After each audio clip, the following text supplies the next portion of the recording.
63rd session updated information on their implementation.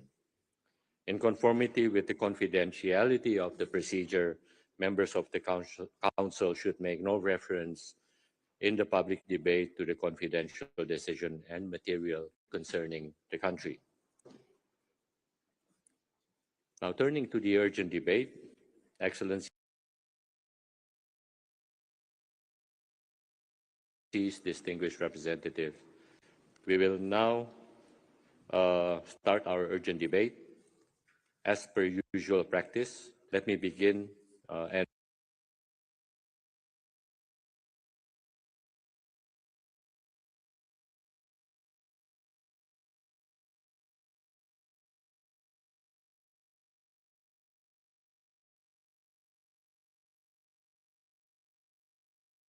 recall a few practical details for the record. On 29 June 2026, I received a letter from the permanent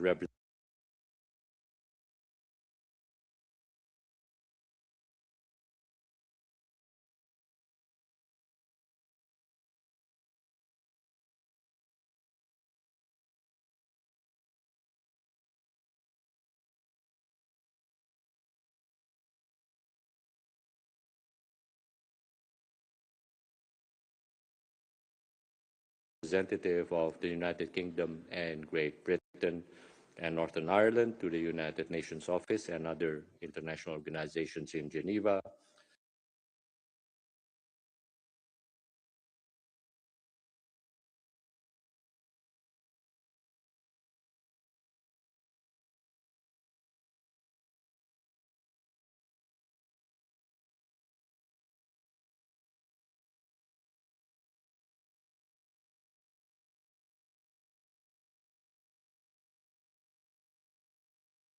also on behalf of Germany, Ireland, the Kingdom of the Netherlands, and Norway, requesting the holding of an urgent debate during the ongoing 62nd session of the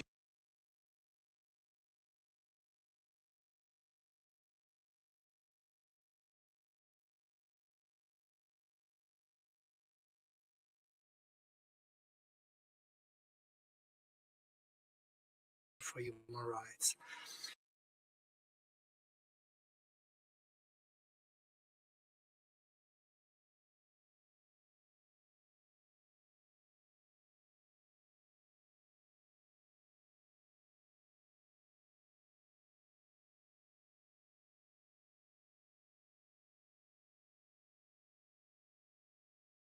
إعلان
Excellencies, colleagues, I think we can start. As I see some settling down, let's start as on time as we can possibly make it. Excellencies, distinguished representative, colleagues, I hereby declare open the 29th meeting of the 62nd session of the Human Rights Council. In accordance with established practice, I would like to announce that the Council has, in closed meetings, examined the situation of human rights in Tajikistan under the complaint procedure established pursuant to Council Resolutions 5/1 and decided to discontinue the consideration of the situation. This is in Tajikistan, on Tajikistan. The Council also took note of the measures and commitments presented by the government of Tajikistan through the Note Verbal number C34/26/190 dated 25 June 2026 and requested the government of Tajikistan to share with the member states of the Council through the Secretariat by the Council's 63rd session updated information on their implementation. In conformity with the confidentiality of the procedure, members of the Council should make no reference in the public debate to the confidential decision and material concerning the country. Now, turning to the urgent debate, Excellencies, distinguished representatives, we will now start our urgent debate. As per usual practice, let me begin and recall a few practical details for the record. On 29 June 2026, I received a letter from the permanent representative of the United Kingdom and Great Britain and Northern Ireland to the United Nations Office and other international organizations in Geneva. Also on behalf of Germany, Ireland, the Kingdom of the Netherlands, and Norway, requesting the holding of an urgent debate during the ongoing 62nd session of the Human Rights Council to address the human rights situation in and around Al-Obeid, North Kordofan in the context of the ongoing conflict in the Sudan. As decided by the Council during its 24th meeting on Tuesday, 30th of June, we shall now proceed with this urgent debate.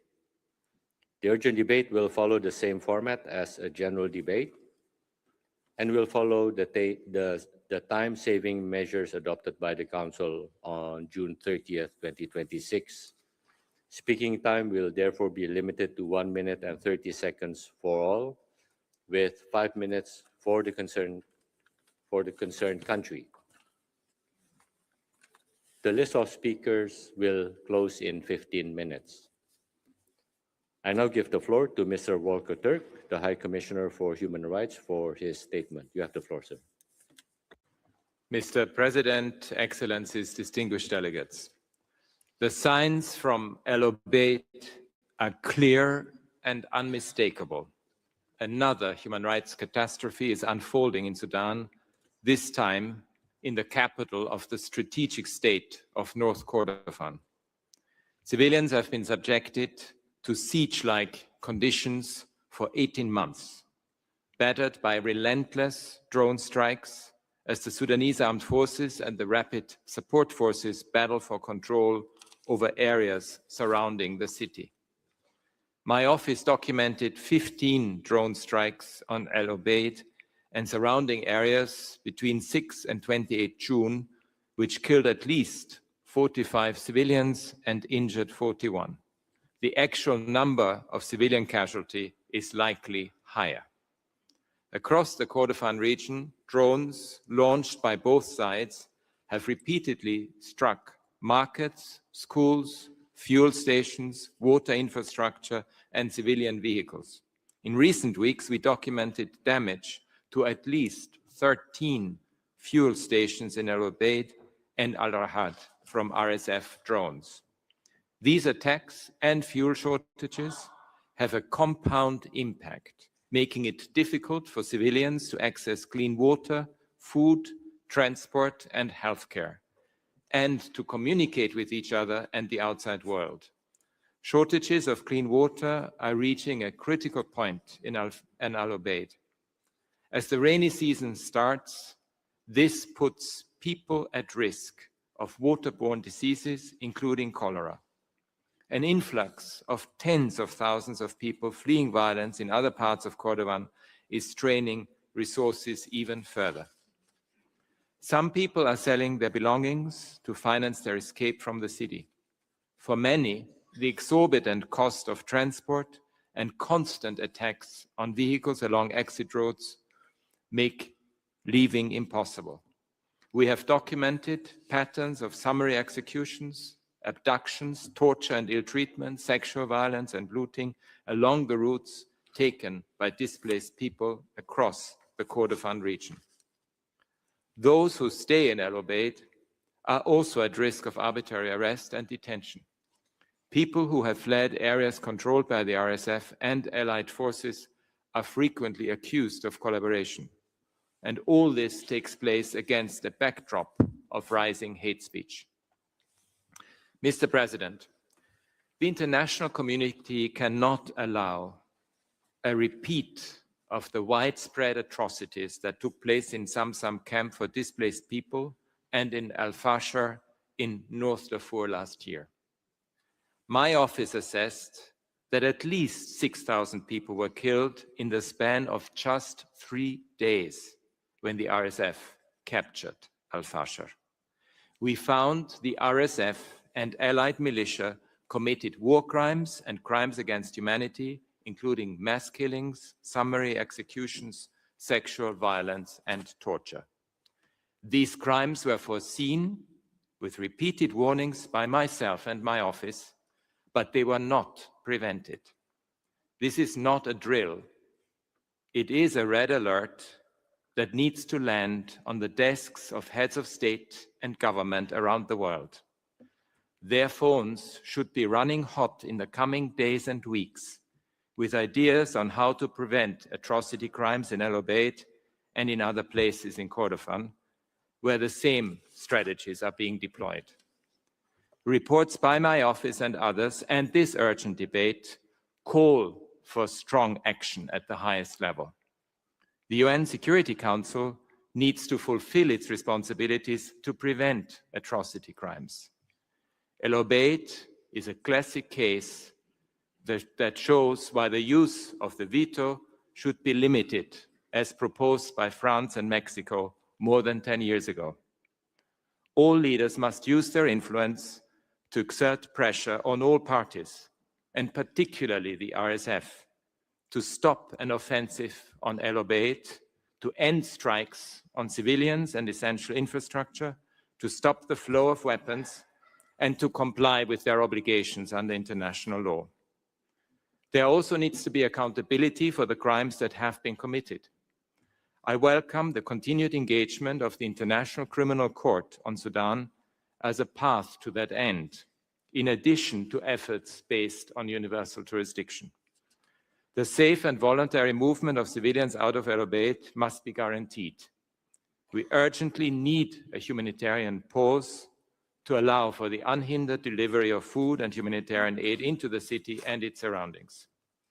Mr. President, we also need to pay far closer attention to the political economy of this war.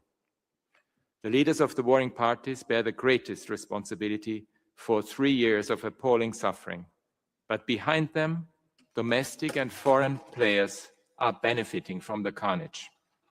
Our upcoming report will focus on how conflict resources, specifically the trade in gum arabic, are fueling the war economy in Sudan.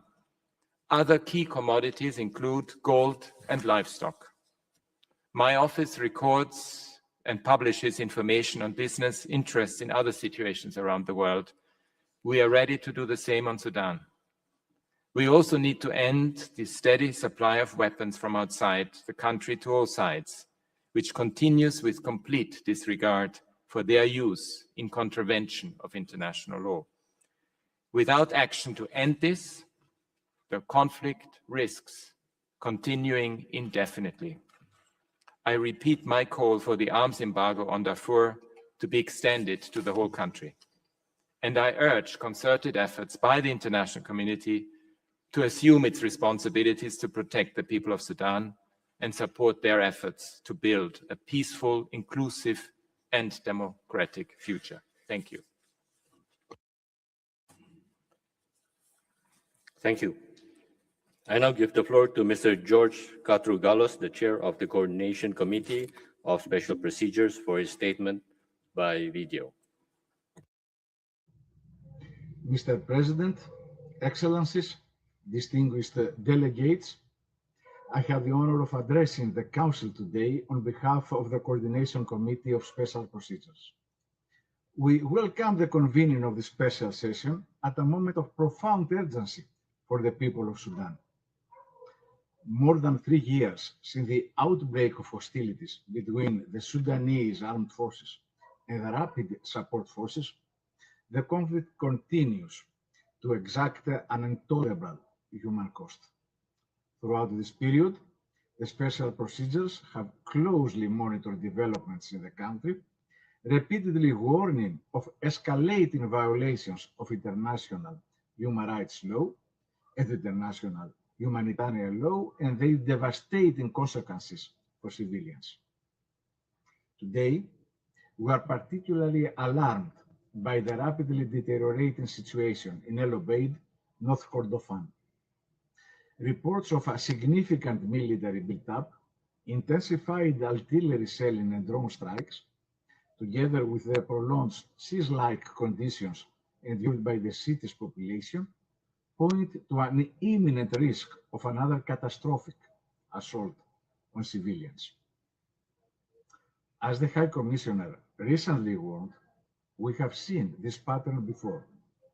The attacks on Al-Fasher city and the Zamzama IDP camp demonstrated the devastating human rights consequences that follow when military operations are conducted in disregard of the fundamental principles of international law. The United Nations Security Council also warned of the imminent risk of mass atrocities. The international community cannot claim to be unaware of the risks facing the civilian population of Al-Obeid. The warning signs are unmistakable and they demand urgent preventive action. More than 3 years on, the conflict in the Sudan continues, as the international community has so far been unable to bring it to an end. This persistent failure, together with the unfolding humanitarian catastrophe, reinforces the broader crisis of multilateralism and calls into question the credibility of the collective security architecture established under the United Nations Charter. Mr. President, the situation in Al-Obeid must be understood within the broader context of a conflict that has become characterized by widespread and recurrent attacks against civilians. Indiscriminate violence, forced displacement, arbitrary detention, and forced disappearances, destruction of civilian infrastructure, and grave restrictions on humanitarian access. The increasing use of explosive weapons, including drones, in populated areas has compounded the suffering of civilians, damaging essential infrastructure and further limiting access to food, water, healthcare, and other indispensable services. Siege tactics and repeated attacks on civilian infrastructure have left entire communities trapped in increasingly desperate conditions. Women and girls continue to bear a disproportionate burden of this conflict. The recent report issued by the Office of the High Commissioner for Human Rights documents deeply disturbing patterns of conflict-related sexual violence over the past 3 years, including rape, gang rape, sexual slavery, forced marriage, and other forms of sexual violence perpetrated as tactics of war and terror. The report concludes that these violations have been committed on a widespread scale, frequently targeting civilians on the basis of their perceived ethnicity or affiliation, and have left profound and lasting physical, psychological, and social consequences for victims, their families, and their communities. Children continue to be exposed to unimaginable violence, deprivation, and displacement. Older persons, persons with disabilities, and other individuals in situations of heightened vulnerability face additional barriers to accessing safety, humanitarian assistance, and essential services. Journalists, medical personnel, humanitarian workers, and human rights defenders continue to operate under extreme risks while documenting violations and providing life-saving assistance. Mr. President, one of the most troubling features of this conflict is not only the scale of the violations, but also their repetition. The patterns documented over the past 3 years demonstrate that many of these abuses are no longer isolated incidents. They have become recurrent features of the conduct of hostilities. This repetition underscores the devastating consequences of persistent impunity. Special procedures reiterate that all parties to the conflict must fully comply with their obligations under international human rights law and international humanitarian law. Civilians must never be the object of attack. Hospitals, schools, humanitarian facilities, and other civilian infrastructure must be protected. Humanitarian actors must be granted rapid, safe, and unimpeded access to all populations as needed. Civilians wishing to leave areas affected by the hostilities must be able to do so safely and voluntarily. We further recall that serious violations of international human rights law and international humanitarian law may constitute war crimes and, when applicable, crimes against humanity. Those responsible, including those exercising and have responsibilities of command, must be held accountable through prompt, independent, impartial, and effective investigations consistent with international standards. Accountability is not only essential to provide justice to victims, it is indispensable to preventing further violations and to laying the foundations for a sustainable peace. Peace cannot endure when grave violations remain unaddressed, and victims are denied truth, justice, and reparations. Mr. President, the Human Rights Council, member states, and all those with influence over the parties must act with urgency to help prevent another human rights catastrophe. Diplomatic efforts should prioritize the protection of civilians and the prevention of further atrocities, including conflict-related sexual violence, while supporting immediate humanitarian access and the safe movement of civilians. We also call upon neighboring states and the wider international community to continue to provide protection and assistance to those fleeing the conflict, to maintain access to asylum, and to support humanitarian operations responding to one of the world's gravest displacement and protection crises. Finally, special procedures reaffirm their readiness to continue support to the Council through independent monitoring, reporting, and expert advice. We remain committed to working with the High Commissioner, the independent international fact-finding mission for the Sudan, and all relevant stakeholders to promote accountability, protect human rights, and support the aspirations of the Sudanese people for peace, justice, and dignity. I thank you. Thank you. That was a 9-minute long statement. I think we should, in times of time-saving measures, we should take this into account. I now give the floor to Ms. Mona Rishwami, member of the Independent International Fact-Finding Mission on the Sudan. You have the floor, madam. Mr. President, High Commissioner, Deputy High Commissioner, it is sad to meet again to discuss the situation in another city in Sudan. Yet it is the task of this Council, as its founding resolution reminds us, to prevent atrocities and to respond to human rights emergencies. The UN fact-finding mission on Sudan remains committed to assisting the Council in its response in this important responsibility. Today, Al-Obeid and more than 500,000 residents, together with over 100,000 internally displaced persons, many of whom fled Al-Fashir and other devastated Sudanese cities, are calling on this Council to act. Despite communication difficulties, we have spoken with residents of the city. Fear is pervasive. Fear for their own fate and for the fate of their city. That fear has been amplified by statements and videos circulated on social media accounts affiliated with the Rapid Support Forces, RSF, showing military build-up around Al-Obeid and preparations to enter the city. Al-Obeid is a central civilian, administrative, and humanitarian hub linking central Sudan, Darfur, and South Kordofan. RSF now has control over all routes surrounding it, except towards the east. Residents described growing military movements around the city by the RSF and increasing insecurity with drone attacks along exit routes.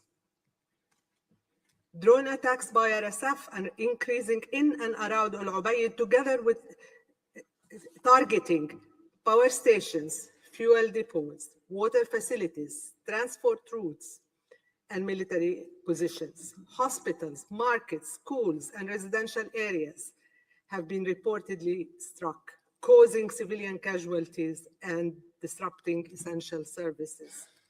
Women and children are among those killed and injured. Food, fuel, and transportation costs have risen dramatically. Water shortages are severe. Electricity is limited, and access to healthcare is deteriorating.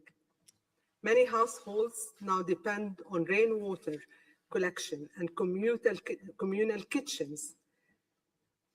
The danger facing Al-Obeid lies not only in the threat of direct attacks, but in its progressive siege and the erosion of humanitarian lifelines. We have seen this modus operandi by the RSF before. In Al-Fashir and elsewhere, growing encirclement was followed by restrictions on movements, disruption of aid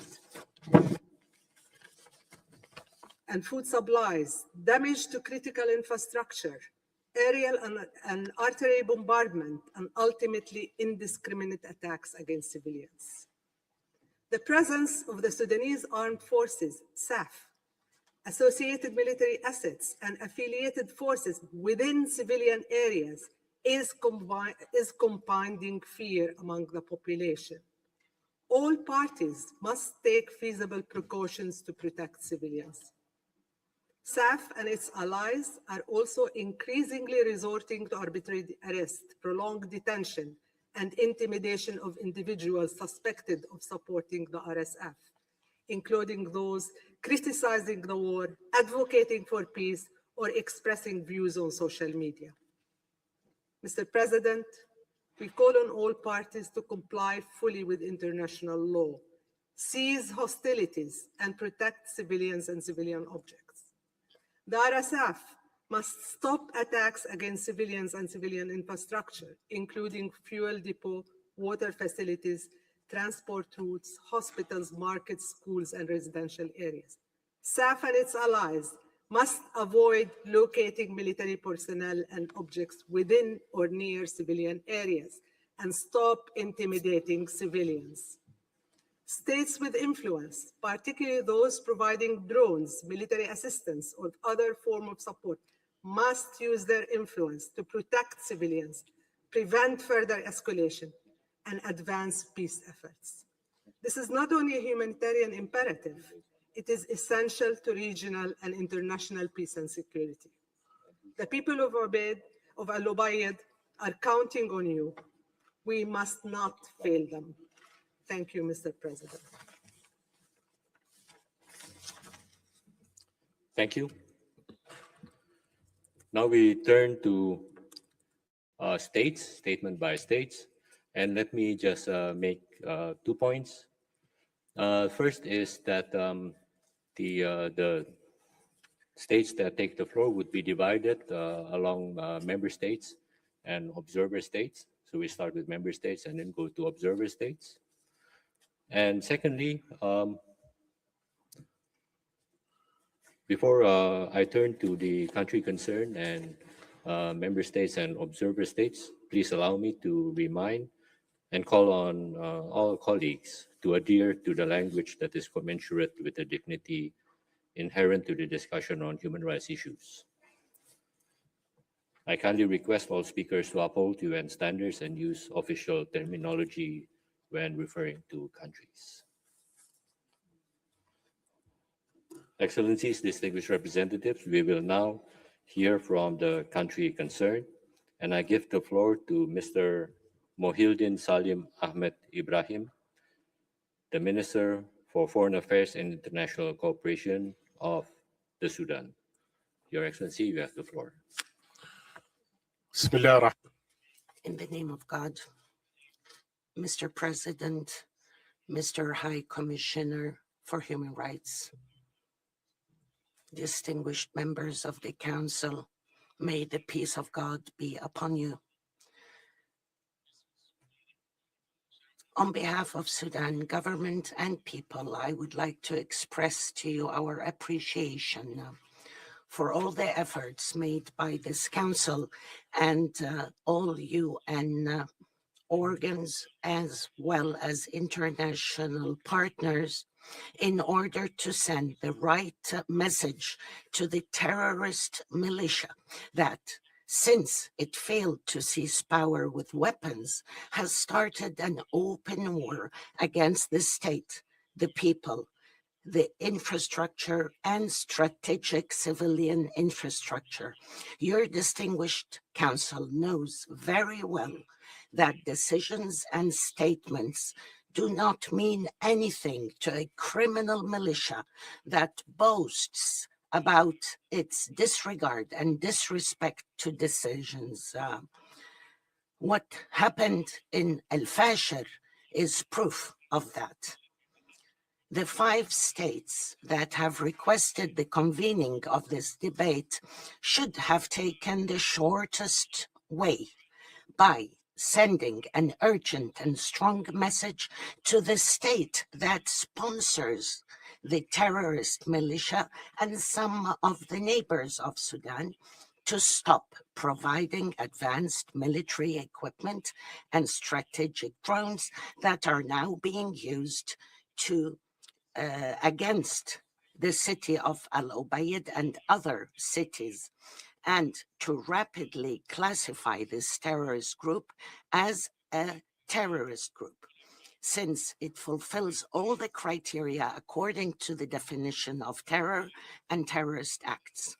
Mr. President, my country is open to positively interact with genuine initiatives that aim at stopping this war by proxy, as the High Commissioner called it in this council, as long as these initiatives are in accordance with the roadmap that was deposited by the President of the Transitional Sovereign Council at the UN on the 10th of March 2025, and as supported by the initiative for the government to achieve peace and deposited by the Prime Minister at the Security Council on the 22nd of December 2025.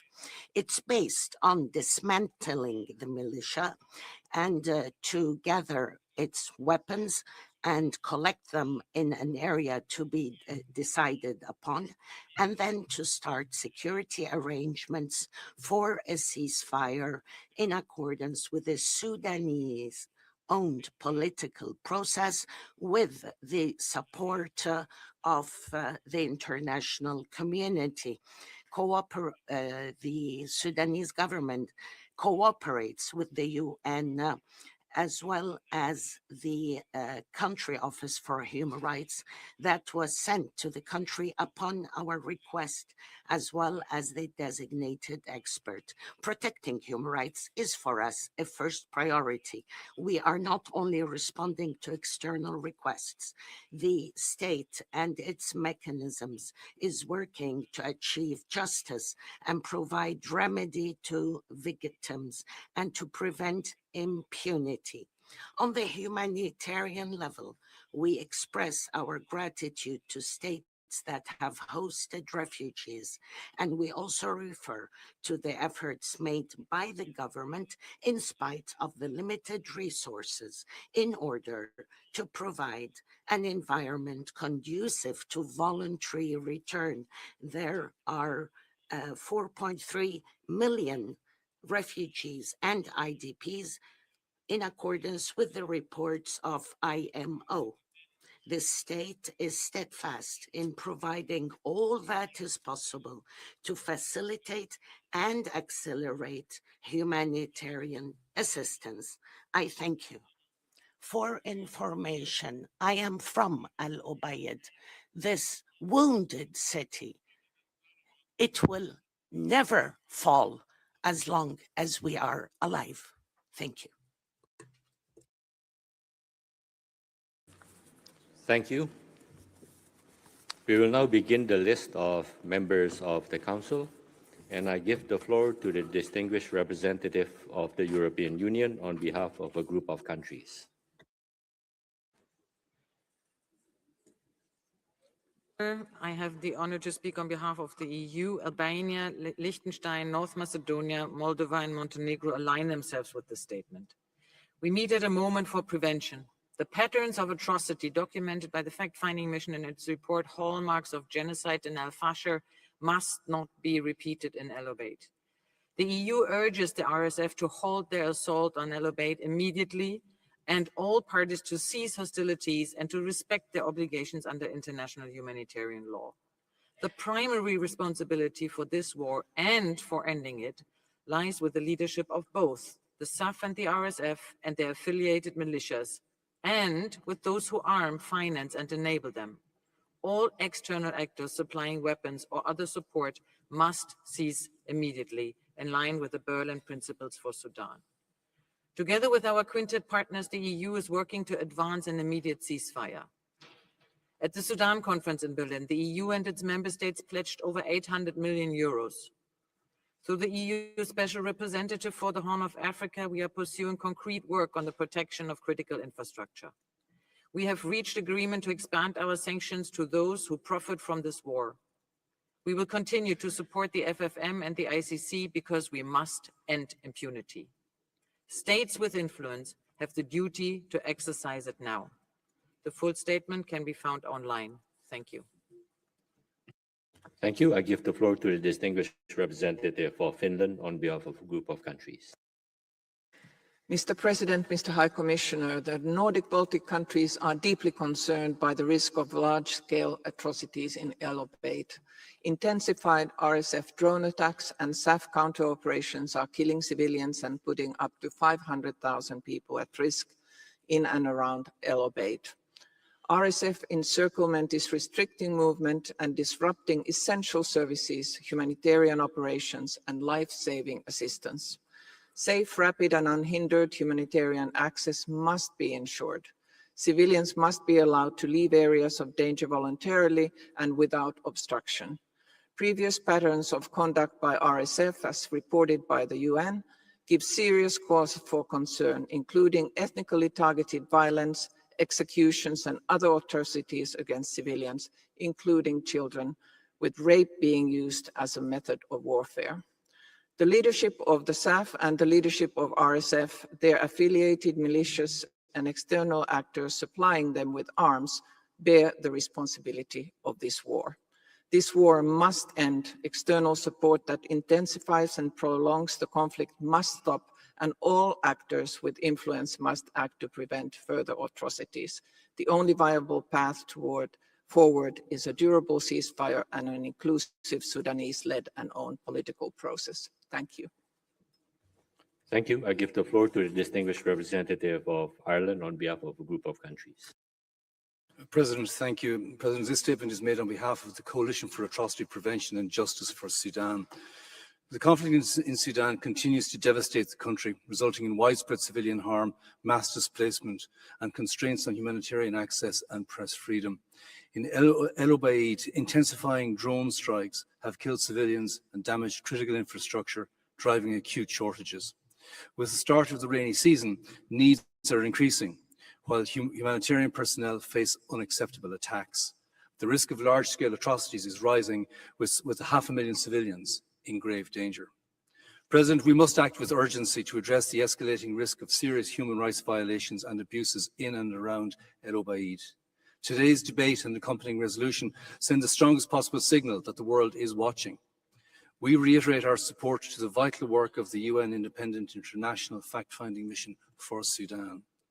We urge the Rapid Support Forces to end the siege-like conditions in El-Obeid. All parties to the conflict should immediately de-escalate, facilitate safe passage for civilians, and guarantee rapid, safe, and unhindered humanitarian access. We call on all states to refrain from harmful external interference, use their influence to call for the protection of civilians, humanitarian personnel, and the prevention of further atrocities, and to support a Sudanese-led path to peace. Thank you, President. Thank you. I give the floor to the distinguished representative of Kenya on behalf of the African Group. Thank you, Mr. President. The African Group has been closely monitoring the ongoing development in Sudan, including El-Obeid, North Kordofan in the Republic of Sudan. We express our strong and unwavering solidarity with the civilian in El-Obeid and the people of Sudan at this difficult time. We are of the view that immediate and utmost priority is to silence the guns and achieve ceasefire, paving the way to humanitarian relief and peace negotiation and political dialogue. We strongly condemn any external interference in Sudan, which is fueling the Sudanese conflict in flagrant violation of all relevant African Union PSCs, communiques, and UNHRC resolution. The group emphasizes its continued commitment to respect the sovereignty, territorial integrity, independence, and political unity of Sudan. We recall the importance of the principles of complementarity and the African solution to African problems. The group welcomes the regional mediations efforts and initiative to solve the crisis in Sudan. We also welcome all supporting efforts to the negotiation by the regional and international actors. We reaffirm the need for a single coordinated international effort to resolve the crisis in Sudan under the auspices of the AU together with IGAD, with the support of the UN, League of Arab Emirates, and key international partners, and based on the AU roadmap for the resolution of Sudan crisis. In this regard, the group refers to the welcoming of the AU and the IGAD to the peace initiative presented by the government of Sudan and the United Nations Security Council on December 22, 2025. We urge parties to implement the Jeddah Agreement to ensure protection of civilian and humanitarian aid delivery in Sudan. We urge international community to provide all necessary support to Sudan. The group appreciates the cooperation of government of Sudan with the OHCHR and the UN designated experts and urge it to continue that cooperation. We urge OHCHR to continue its technical assistance to Sudan. We believe that states have the primary responsibility for the promotion and protection of human rights. The consent of the concerned country remains a crucial element for the process of the implementation of the mandates of any mechanism established by HRC or expansion of the mandate of the existing mechanism. Thank you, Mr. President. Thank you. I give the floor to the distinguished representative of Kuwait. شكرا سيد الرئيس. تعرف دولة الكويت عن بعد. Thank you, President. Kuwait is extremely troubled by developments in El-Obeid, in and around El-Obeid, in this friendly country, Sudan.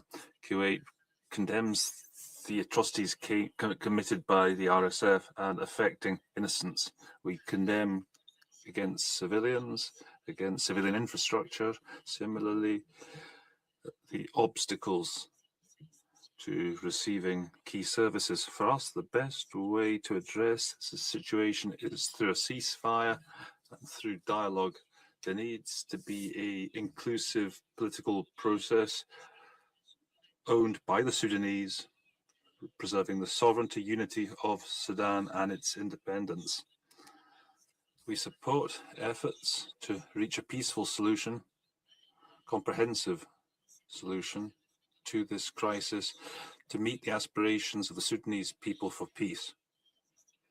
We believe the international community should see the suffering of the Sudanese people and should support efforts towards reaching a ceasefire and to reach peace and stability in the kindred country of Sudan. Thank you. Thank you. I give the floor to the distinguished representative of Qatar. Mr. Chair, my country expresses its deep concern regarding the continuous suffering of the Sudanese people, escalation and recurrent attacks by the RSF on civilian infrastructure in and around Al-Obeid. We call upon all parties to respect the international humanitarian law, international law for human rights, to diffuse tension, self-restraint, and prevent fighting that will lead to catastrophic consequences on civilians. We reiterate the need to engage in a dialogue between all Sudanese parties to a lasting end of the conflict, to address humanitarian situation, and to launch large-scale negotiations that will ultimately lead to a comprehensive and lasting peace. We reiterate our steadfast support to the unity, independence, sovereignty, and territorial integrity of Sudan, and our rejection of all forms of interference in internal affairs, as well as full respect of the option of this brotherly people's choice choice of this brotherly people to achieve freedom, peace, justice, and prosperity. We reiterate the importance of building on human rights mechanisms that enjoy approval and trust of the concerned country and that can interact in the field and access the field. Thank you, Mr. Chair. Thank you. I give the floor to the distinguished representative of Bulgaria. President, Bulgaria aligns itself with the statement made by the European Union. Bulgaria is deeply concerned by the significant escalation of the conflict in Sudan's North Kordofan state. We are alarmed by the drastically deteriorating human rights situation resulting from siege-like conditions that have persisted for 18 months. This has had a significant adverse impact on the civilian population. Al-Obeid must not become another El-Fasher. Prevention, protection of civilians, and unhindered humanitarian access must guide the collective response. We strongly condemn all violations of international humanitarian law and international human rights law, including acts that may amount to war crimes and crimes against humanity. We call upon all parties to take immediate measures to protect civilians and humanitarian personnel whose safety and security must be respected in accordance with international humanitarian law.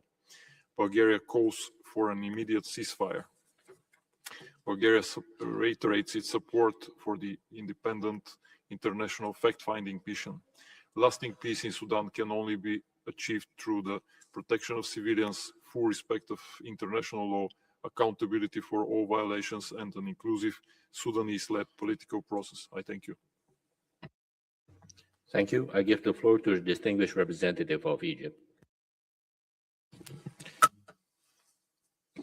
Mr. Chair, we are meeting again today to discuss the atrocities targeting a new Sudanese city. We will condemn, we will denounce, we will reiterate our call to protect civilians. Isn't that what Egypt has warned against since the first day of this crisis? Didn't we warn that equating the Sudanese state with rebellious militias will encourage them to pursue their war and open the door to further atrocities and moving the catastrophe from one Sudanese city to another? We strongly condemn the atrocities by the RSF and Obeid. This reminds us what we have witnessed in Al-Fasher, in Junaina, and other Sudanese cities. We reiterate that preserving the unity, sovereignty, territorial integrity, and national institution of Sudan, and to refuse any attempt to divide Sudan, is the only way to preserve Sudan and its people's interests and rights.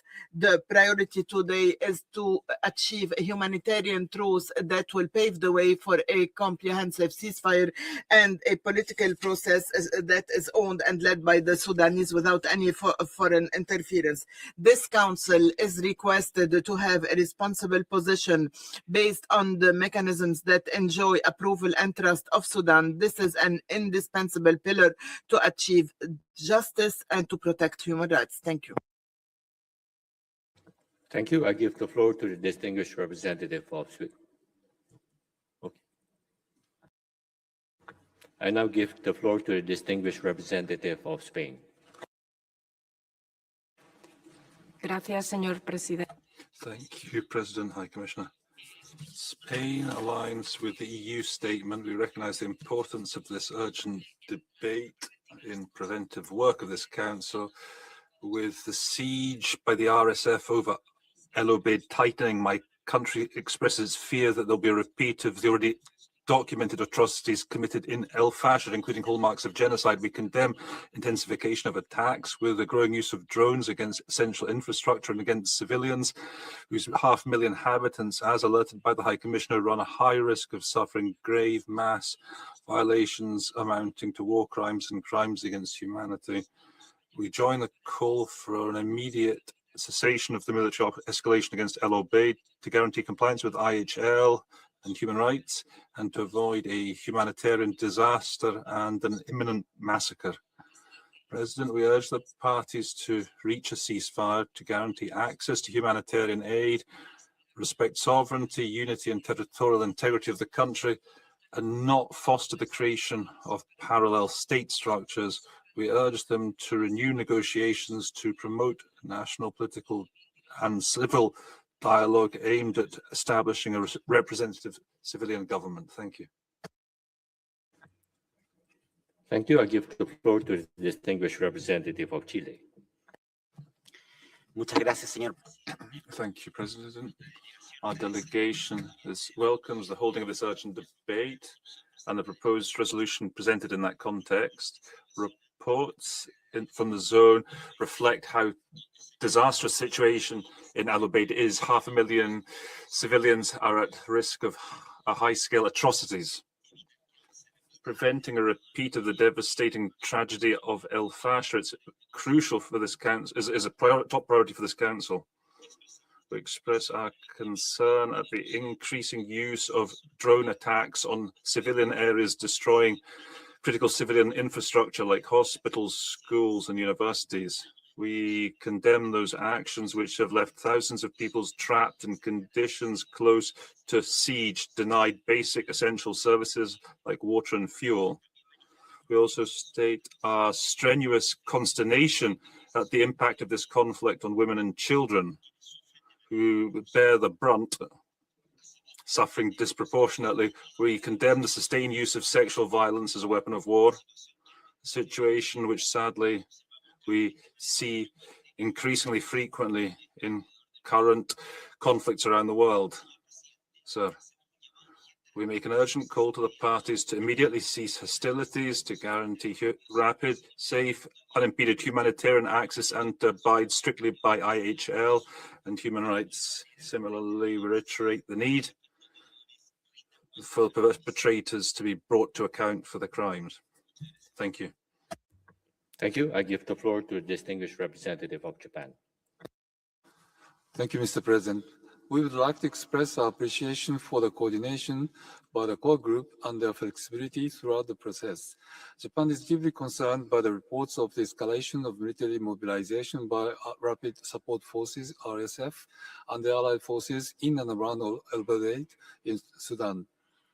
This significantly increased the risk of violence against civilians and attacks on civilian infrastructure, as well as further escalation of the conflict in El-Obeid, the Kordofan region, and beyond. Given these alarming developments, integrated and coordinated action is urgently needed to prevent further atrocities and protect civilians. El-Obeid must not become another El Fasher. From this perspective, Japan supports both the primary purpose and the convening of this urgent debate. We join our partners in calling upon the RSF and their allied forces to immediately cease any actions that put innocent lives at risk, obstruct humanitarian access, or contribute to further atrocities and suffering. Japan, together with the countries concerned, has been urging the relevant parties in Sudan to respect human rights and de-escalate tensions, commit to an immediate and permanent ceasefire, and improve access to humanitarian assistance. Japan is committed to continuing those efforts towards improving the situation in Sudan. I thank you. Thank you. I give the floor to the distinguished representative of the United Kingdom of Great Britain and Northern Ireland. Thank you, Mr. President. We are appalled by the deteriorating situation in El-Obeid. As we have heard repeatedly this morning, escalating drone strikes have killed civilians and destroyed civilian infrastructure. Key supply routes have been hit, along with fuel stations and the electricity grid. Access to basic services has been cut off for over 500,000 people and 100,000 already displaced.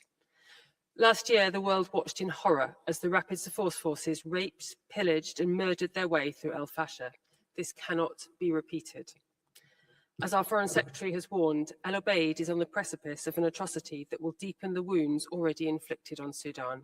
This Council must act with urgency to help prevent further harm to civilians. The UK has led efforts to urge de-escalation and adherence to international law so civilians can leave safely and reach desperately needed aid.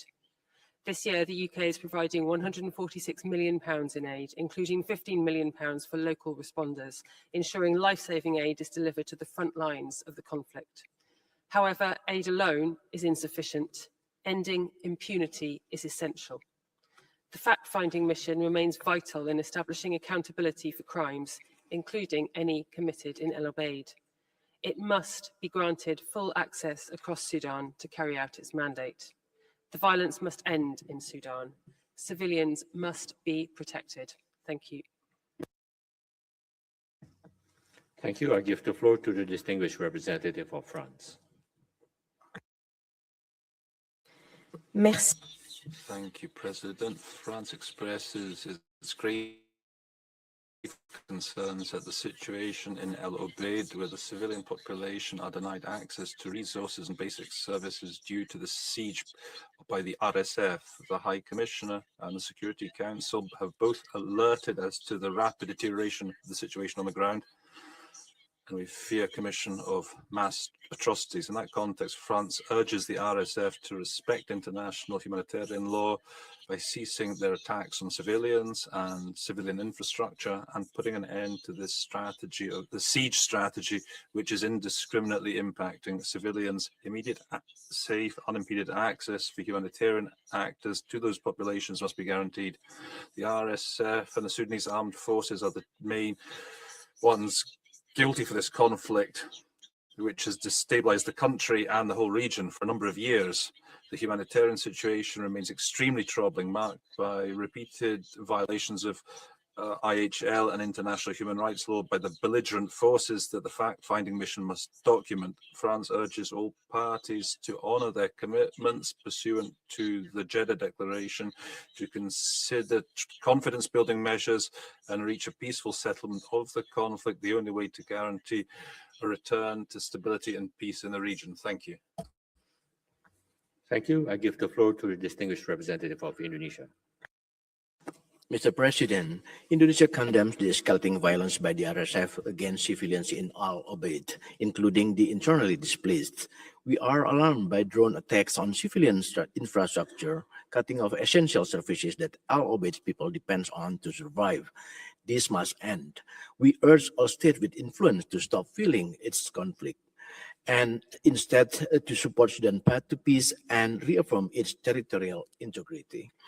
If there is one message to this Council must send, it is civilians must be protected, a duty owed to all Sudanese by all parties, and the international community must constructively support Sudan in meeting it. That means three things: press the RSF to hold its assault, and all parties to agree a durable ceasefire, ensure rapid, safe, and unhindered humanitarian access, ensure credible, impartial accountability for violation by all parties, and we welcome the continued opening of the Adrer crossing as a vital humanitarian corridor. Finally, Indonesia notes the work of Sudan's National Investigation Committee for Accountability, and we support efforts of the African Union, the Office of the High Commissioner, and the League of Arab States toward peace and reconciliation. Only an inclusive Sudanese-led and owned political process will bring lasting peace. I thank you, Mr. President.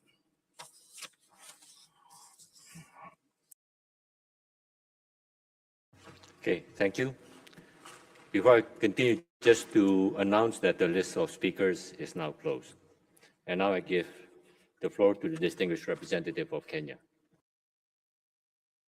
President, Kenya shares the concerns expressed by many delegations at the rapidly deteriorating situation in and around Al-Obeid, North Kordofan, and welcome the efforts of the core group in calling for this urgent debate as a timely use of Council's prevention mandate.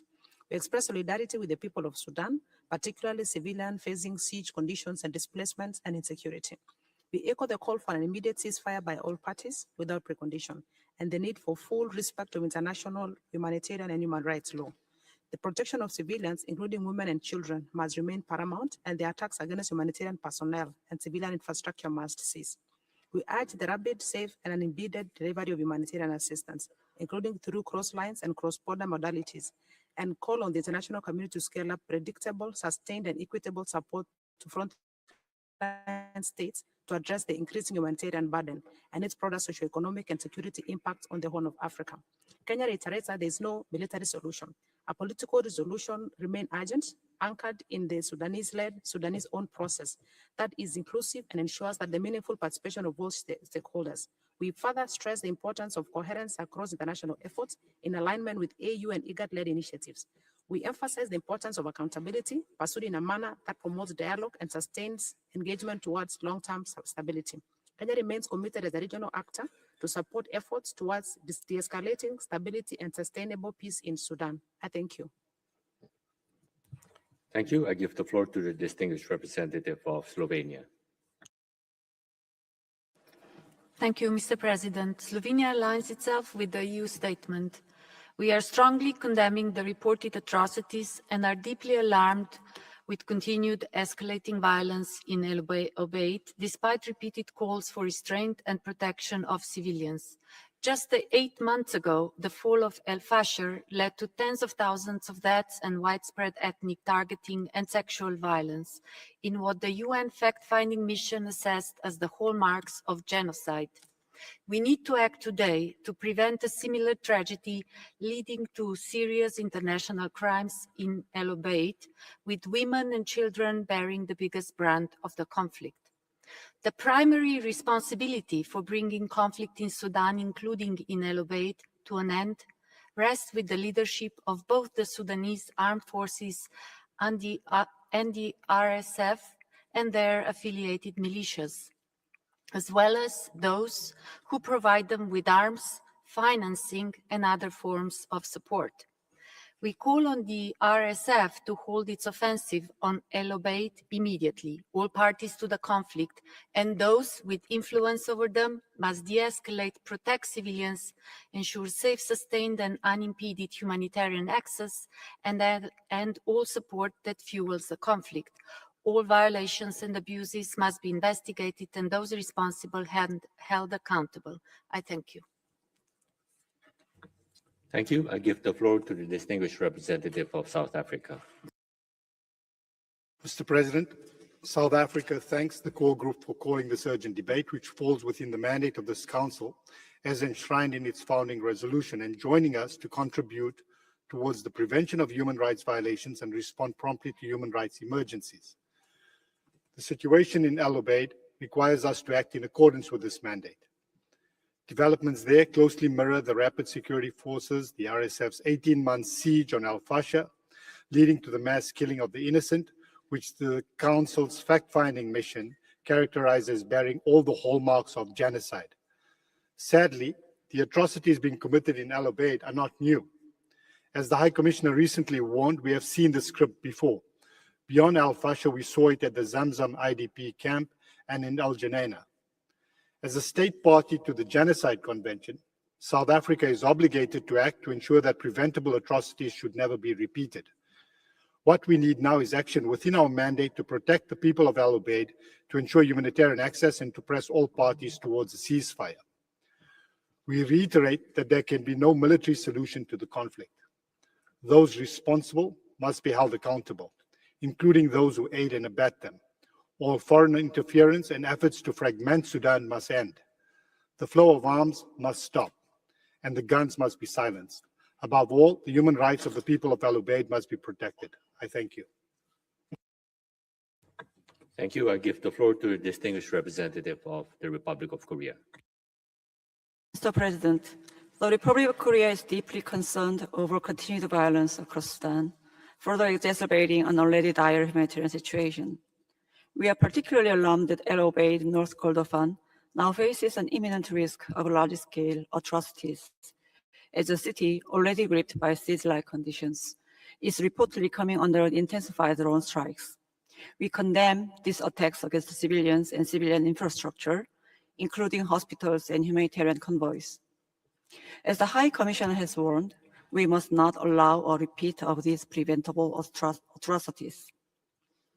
We are especially troubled by the disproportionate impact of this crisis on women and children, who face heightened risks of sexual and gender-based violence and displacement.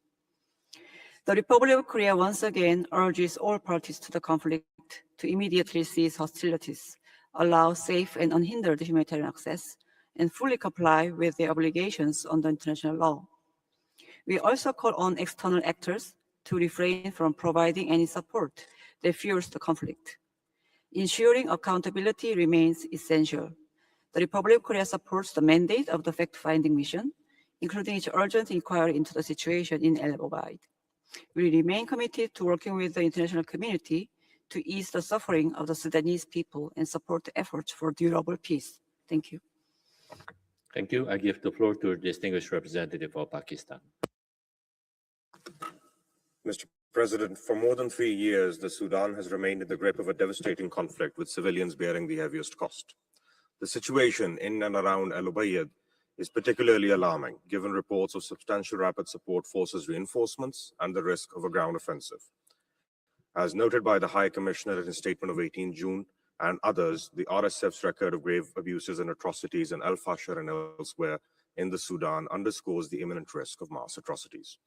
The growing use of drones and advanced weaponry remains a matter of grave concern. The RSF must lift its siege of Al-Obeid, halt its assault, comply with international humanitarian law and international human rights law, and protect civilians. We call for safe, rapid, sustained, and unhindered humanitarian access to those in need, and stress that attacks on humanitarian personnel are indefensible. It remains imperative to abide by the 2023 Jeddah Declaration of Commitment to protect the civilians of Sudan. Sudan's sovereignty, unity, and territorial integrity must be preserved. Parallel governance structures must be firmly rejected. They would only prolong the conflict to which there is no military solution.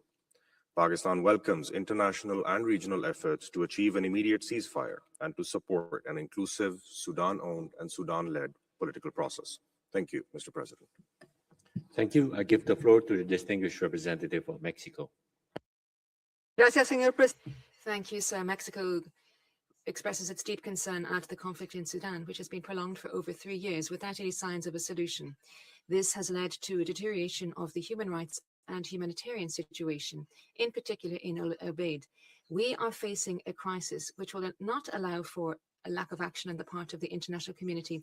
11.5 people have been displaced by the conflict. We condemn in the firmest terms the attacks against civilians, hospitals, schools, and any civilian infrastructure. We are concerned about the disproportionate impact that violence and trauma stemming from conflict have on children. No child should have to grow living in fear of attacks, be deprived of education, or go without access to essential services.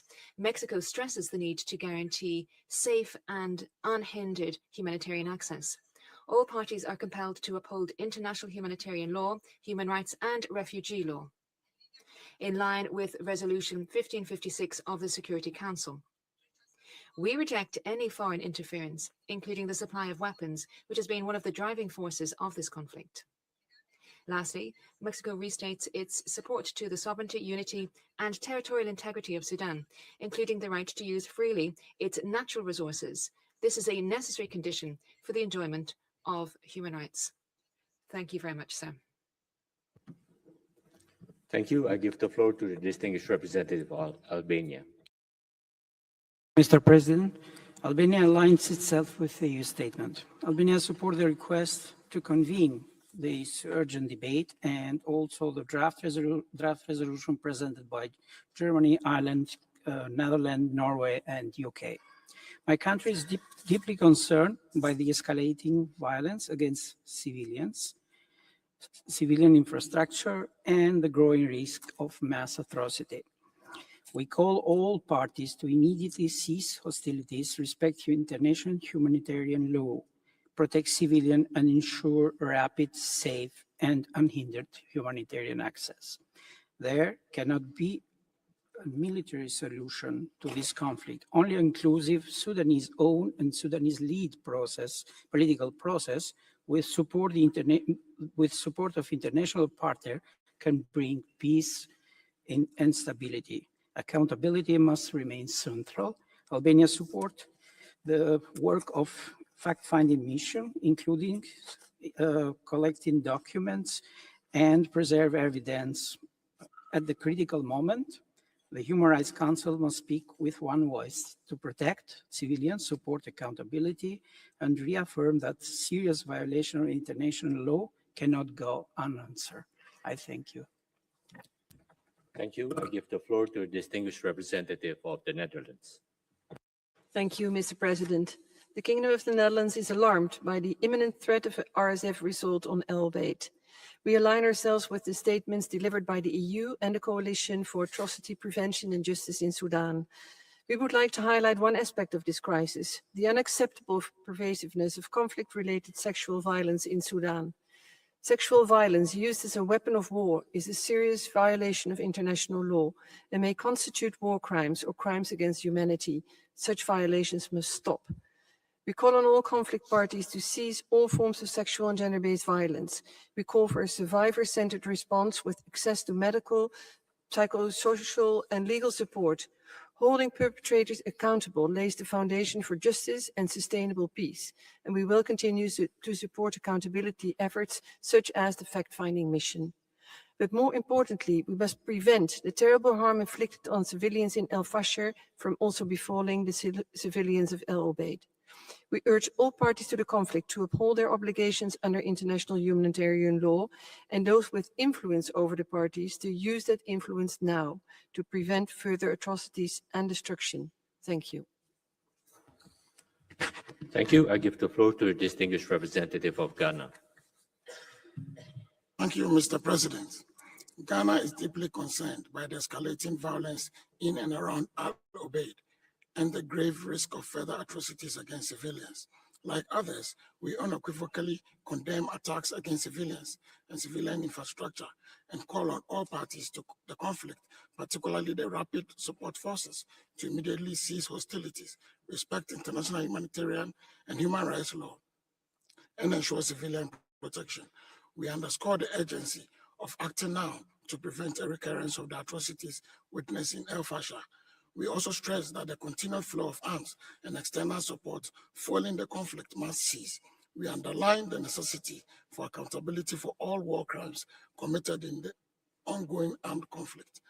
Mr. President, we commend state and non-state actors that are cooperating with regional and international peace initiatives, particularly the African Union's Roadmap for Peace in Sudan, and call on all parties to implement existing peace processes, including the Jeddah Agreement, in order to protect civilians and facilitate the unhindered delivery of humanitarian assistance in Sudan. We finally reiterate our support for a coordinated international response led by the AU, IGAD, the UN, the League of Arab States, and key partners to advance a sustainable resolution of the crisis in Sudan. I thank you. Thank you. I give the floor to a distinguished representative of Brazil. Thank you, Mr. President. Brazil has been following with great concern the situation in Al-Obeid, as well as the escalating violence across the broader Kordofan and Darfur regions.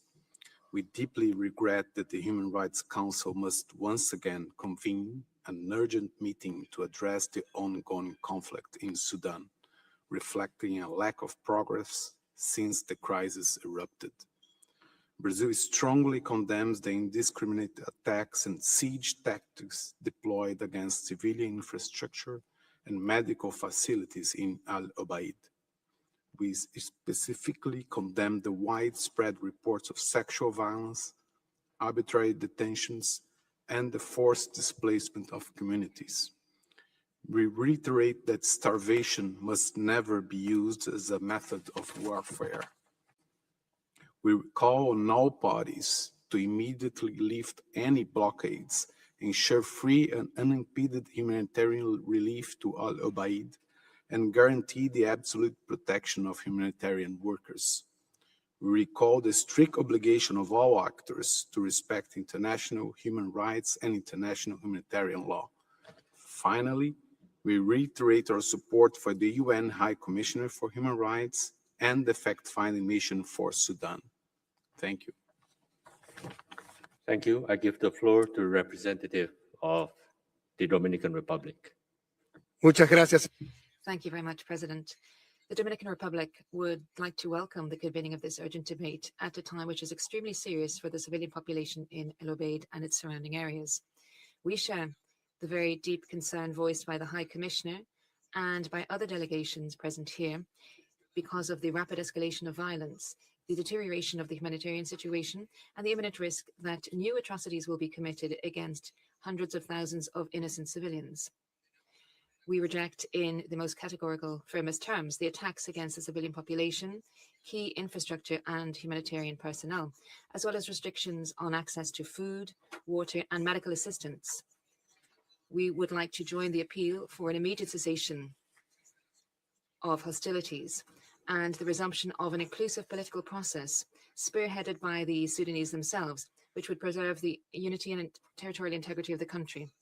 We would like to restate that all parties to the conflict must guarantee the protection of the civilian population and facilitate rapid, safe and unhindered humanitarian access. At the same time, we urge the international community and other relevant regional players to step up their diplomatic efforts and also cooperation to support mechanisms that are conducive to a viable and sustainable political solution on the ground. We reaffirm the importance of guaranteeing accountability. Thank you very much, sir. Thank you. I give the floor to the distinguished representative of China. President, only 8 months after the Council's special session at the end of last year on the human rights situation in Al-Fasher, the situation in El-Obeid and its surrounding areas has again raised concern. China has repeatedly stressed that the large-scale violence in Al-Fasher must never happen again. The basic human rights of the Sudanese people, including the right to life, must be effectively respected. The ISF should exercise restraint, ceasefire as soon as possible, and fulfill its obligations under international law. China reiterates that the debate in the Council should strictly follow its mandate, fully respect the sovereignty, unity, and territorial integrity of Sudan, and uphold the ownership of the Sudanese people. China always opposes the imposition of country-specific mechanisms without the consent of the country concerned. The fact-finding mission was established without the consent of Sudan, and the international community should not expand its mandate in disregard of Sudan's objections. It doesn't help resolve the issue, rather complicating it. We hope that the Council will, on the basis of respecting and listening to the views of the country concerned, seek consensus and promote a lasting solution through dialogue and negotiations. Thank you. Thank you. I give the floor to the distinguished representative of Italy. Thank you, Mr. President. Italy aligns with the EU statement and is deeply concerned about the deterioration of the human rights situation in the North Kordofan region, and specifically in and around El-Obeid, which aggravates one of the world's most devastating humanitarian crises. We are alarmed by serious violation of international human rights and humanitarian law, including the restriction of humanitarian access and the use of drones against civilians, as reported by the High Commissioner for Human Rights. We urge all parties to uphold international humanitarian law, protect civilians, and facilitate rapid, safe, and unhindered humanitarian access. Italy is at the forefront of humanitarian assistance, supporting vulnerable civilians, especially children. Under the Italy for Sudan initiative, we have allocated fundings to provide essential services, deliver food and humanitarian supplies to the population. Italy continues to stand in solidarity with the people of Sudan and to work for a political solution to restore stability and security in the country, with respect for human rights and the rule of law as its core. I thank you. Thank you. I give the floor to the distinguished representative of Iraq. Shukran, Sayyid Rais. Thank you, President. Iraq condemns the human rights violations in Sudan and more particularly in Al-Obeid. This is because of the targeting of medical infrastructure, and I would mention the National Fund for Medical Equipment and the Kordofan Center for Cancer. Medical infrastructure will be dismantled. There will be epidemics and contagious diseases. We condemn the targeting of educational centers, in particular the University of Kordofan. This hampers access to education. We have innocent people who are deprived of drinking water. Famine is being used as a weapon of war. There is a displacement and the population is deprived of basic services. Children have been displaced. Iraq supports the sovereignty and territorial integrity of Sudan. Problems must be resolved peacefully. We must return to negotiations, and we must reject violence and support sovereignty and territorial unity of Sudan so as to put an end to this crisis and to guarantee security, safety, and stability in Sudan. We support the peace process in Sudan. We wish to preserve the sovereignty, territorial integrity of Sudan, and there must be no interference in its internal affairs and respect the choices that the Sudanese make. Thank you. Thank you. I give the floor to the distinguished representative of the Gambia. The Gambia, good morning, Mr. President. The Gambia joins this urgent debate with deep concern over the human rights situation in and around Al-Obeid, Sudan. We view this debate as an opportunity for the Council to help prevent further deterioration. The priority must be to protect civilians, prevent further loss of life, and ensure safe and unhindered humanitarian access to those in need. At the center of the debate must be the Sudanese people.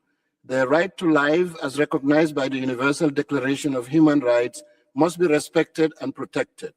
No military objective or political grievance can justify conduct that places civilians at risk or deprives them of humanitarian assistance. The Gambia stresses the need for full respect for the sovereignty, unity, independence, and territorial integrity of the Sudan. Any sustainable solution must be Sudanese-owned, African-led, and supported in a manner that strengthens peace, national cohesion, and civilian protection. All actors with influence over the situation must act responsibly. We call for an immediate cessation of hostilities and full respect for international human rights law and international humanitarian law.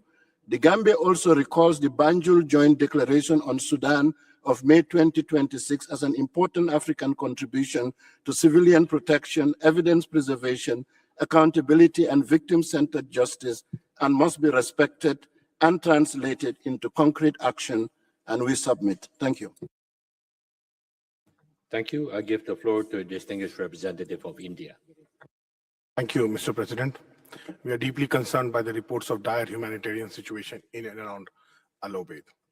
Ever since the current conflict started in Sudan in April 2023, the people of Sudan have been the worst affected.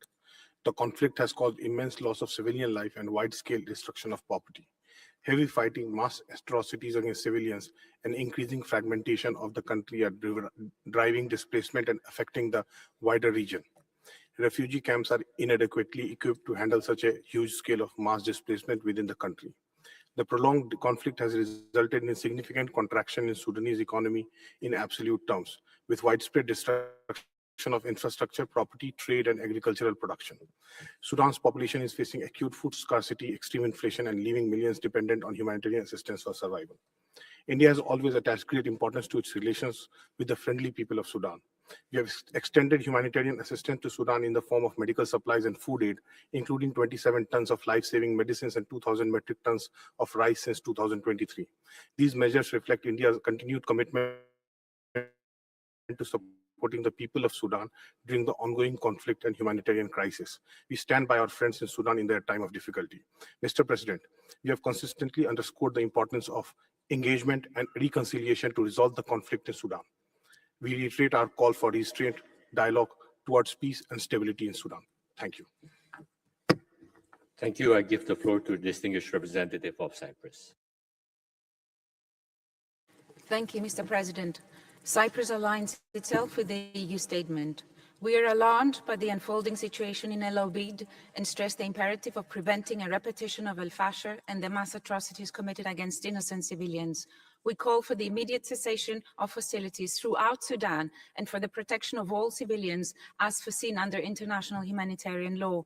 The horrific levels of sexual and gender-based violence witnessed in this conflict demand particular protection for women and girls, as well as robust action to end the weaponization of such violence. There cannot be impunity for these and other serious crimes committed in this conflict. Peace and reconciliation require justice and accountability. At the same time, humanitarian aid must reach all Sudanese civilians, including in Al-Obeid, and the looting of aid must stop. Last, but by no means least, Cyprus underlines the importance of respecting the sovereignty and territorial integrity of Sudan and ensuring its unity. I thank you. Thank you. I give the floor to the distinguished representative of Switzerland. Monsieur le Président. President, Switzerland condemns in the firmest terms the ongoing violence in Sudan, in particular in Al-Obeid.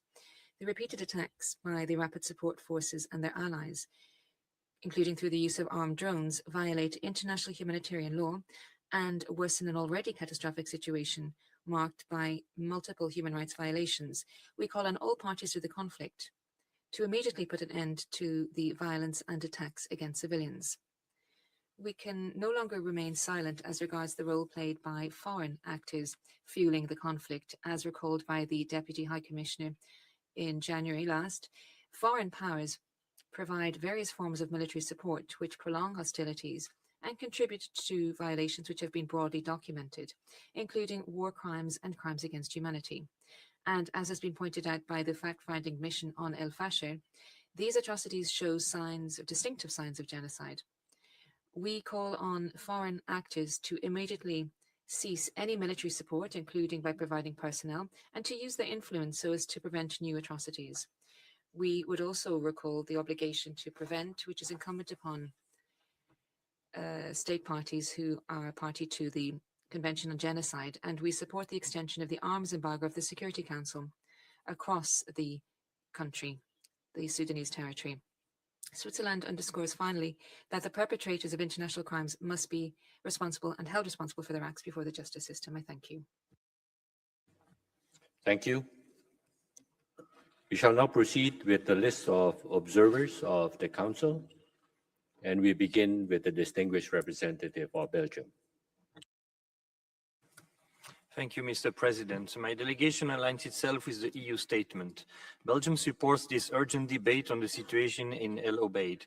As the High Commissioner said, we have seen this playbook before. Belgium is deeply concerned by widespread human rights violations and abuses, including sexual and gender-based violence, and the dire humanitarian situation. We're also concerned by threats against human rights defenders and civil society whose work remains essential in documenting violations. We call on all parties to ensure the protection of civilians. In Al-Obeid, drone attacks, artillery shelling, and attacks on humanitarian and life-sustaining services must cease. Unlike during the previous special session on Al-Fasher, we can and must exert pressure now to prevent further deterioration of an already dire situation. The Sudanese people deserve peace and accountability. We call on the RSF to immediately halt their assault on Al-Obeid and reiterate our call to all parties for a ceasefire. There can be no military solution. All states must apply maximum pressure on the RSF, the SAF, and their allies to prevent atrocities, protect civilians, and fully comply with IHL. External support must stop now.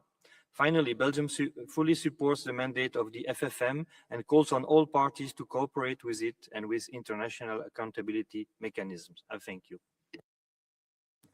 Thank you. I give the floor to the distinguished representative of Iran.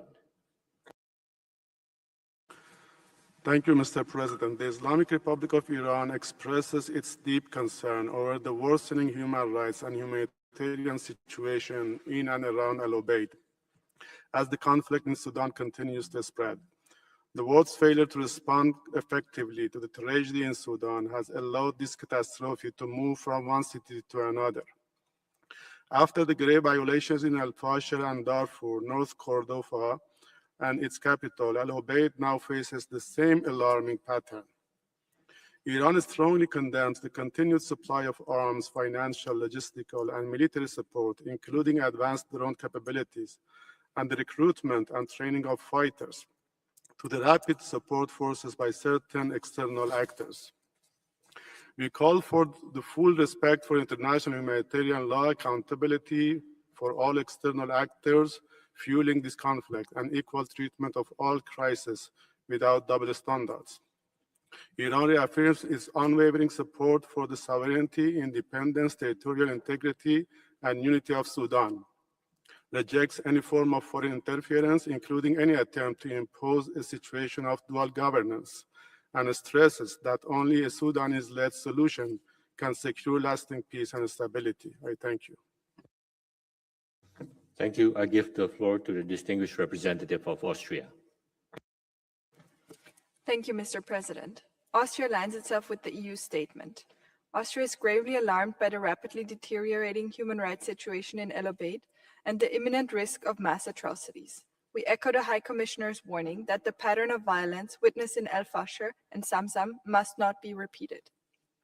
The militarization of El-Obeid, including its strategic use as a potential launch base for drone operations, risks further escalating the conflict and undermining prospects for peace. Austria calls on the RSF to immediately halt their offense on El-Obeid and to stop drone attacks on civilian infrastructure. Austria calls on all parties to fully respect international humanitarian law and international human rights law and grant unhindered humanitarian access, and urges all external actors to cease support that fuels this conflict and its atrocities and to uphold the arms embargo. We welcome the draft resolution, as independent and impartial investigations into all alleged violations and abuses of IHRL and IHL and full accountability for those responsible are essential to delivering justice for victims, ending impunity, and laying the foundations for lasting peace in Sudan. I thank you. Thank you. I give the floor to the distinguished representative of Luxembourg. Merci, Monsieur. Thank you, President. Luxembourg aligns with the EU statement. We are deeply concerned by the deterioration of the situation in and around El-Obeid. Drone attacks targeting key civilian infrastructure, growing shortages, and attacks against humanitarian players deprive the population of any means of survival. Once again, the most vulnerable people, in particular women and children, pay the heaviest price. It is our collective responsibility to afford them with protection. We restate our appeal, which was launched during this Council in November 2025, to prevent any repetition of violations committed in El-Fashir in the Kordofan region. We urge the parties to immediately establish a humanitarian truce and to guarantee safe passage so as to evacuate the population. The repeated appeals by this Council and by the High Commissioner must not go unheeded. Luxembourg recalls the urgency of guaranteeing accountability for all violations of international law and international humanitarian law. The Sudanese people have demonstrated remarkable resilience and finally deserve peace, security, and dignity. We call on all parties, as well as foreign players to the conflict, to imperatively work towards a de-escalation of violence, and we affirm our support to the Sudanese population. I thank you.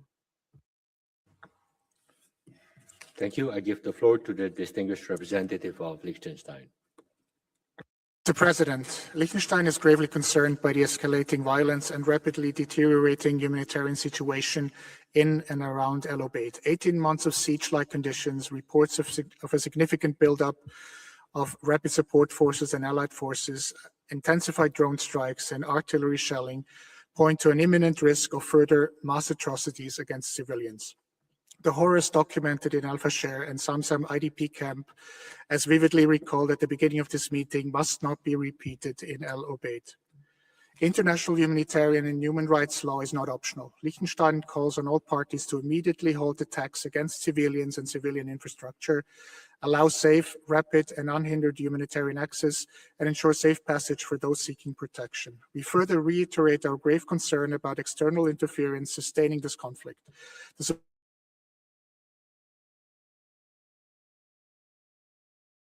supply of weapons and equipment embargo. This must stop.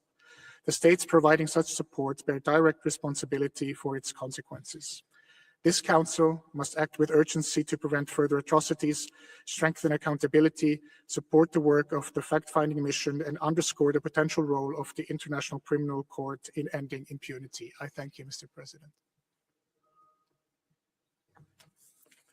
Thank you. I give the floor to the distinguished representative of Saudi Arabia.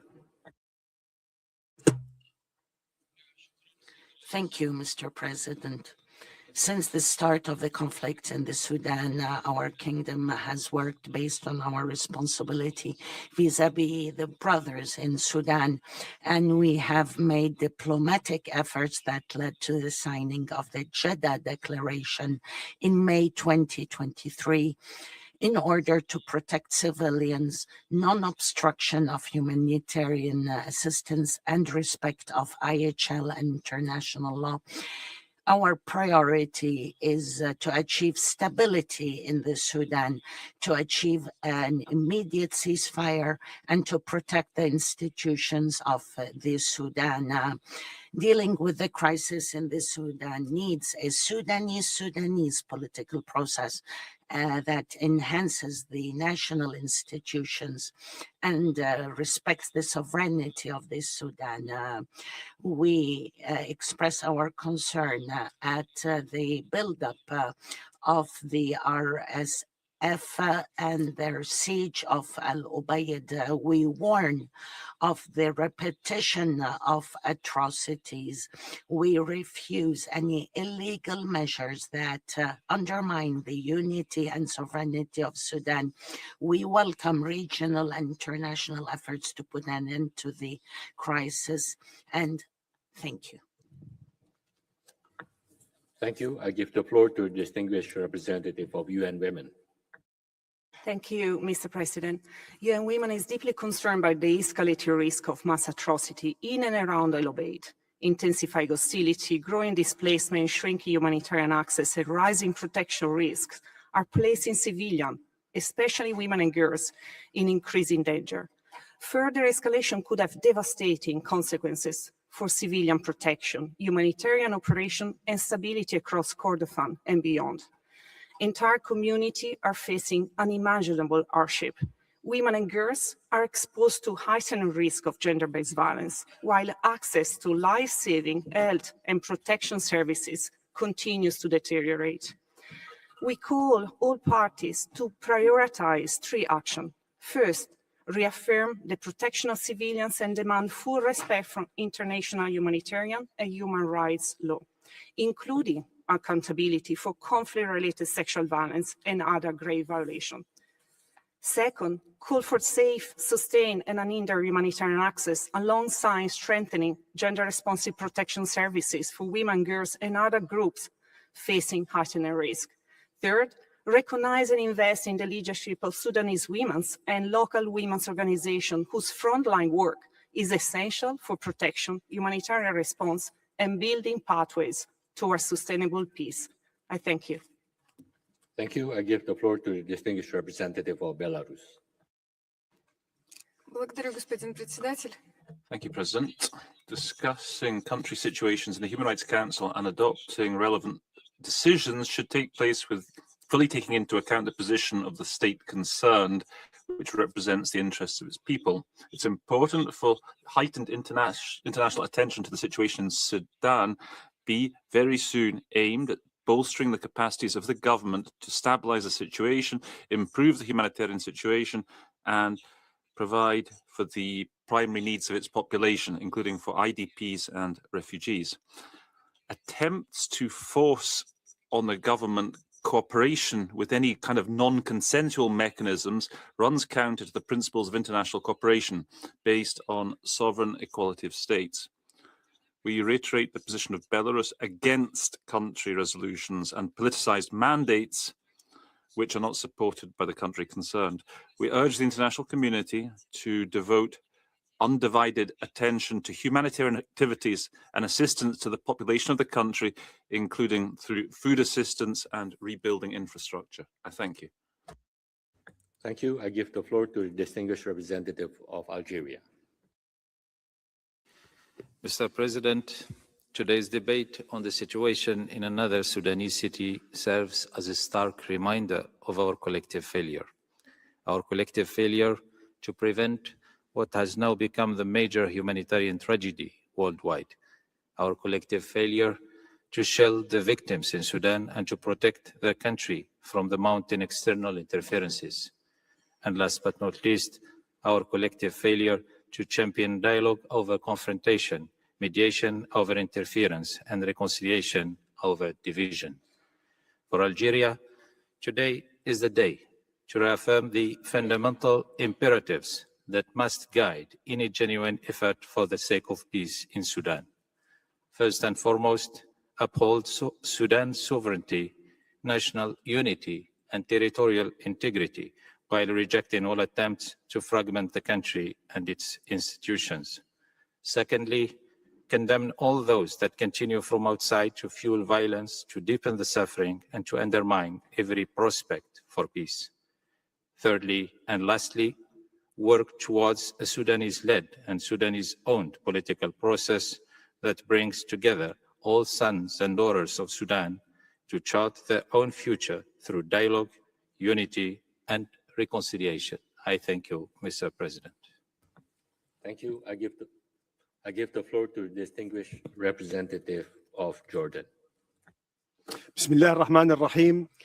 In the name of God, Mr. President, our council meets again to discuss the brotherly state of Sudan. We must take a clear stance. The situation in Al-Obeid is a nightmare for civilians. They face an escalating humanitarian crisis due to a long siege and the destruction of civilian infrastructure. This led to a lack of water, food, and basic services. Tens of thousands of civilians face life-threatening danger. Jordan reaffirms the importance of stopping any escalation and respect for IHL and international law, and to provide protection for civilians and civilian infrastructure. We call for unhindered humanitarian assistance and safe passage for IDPs. And this stems from our stand that respects the sovereignty of Sudan.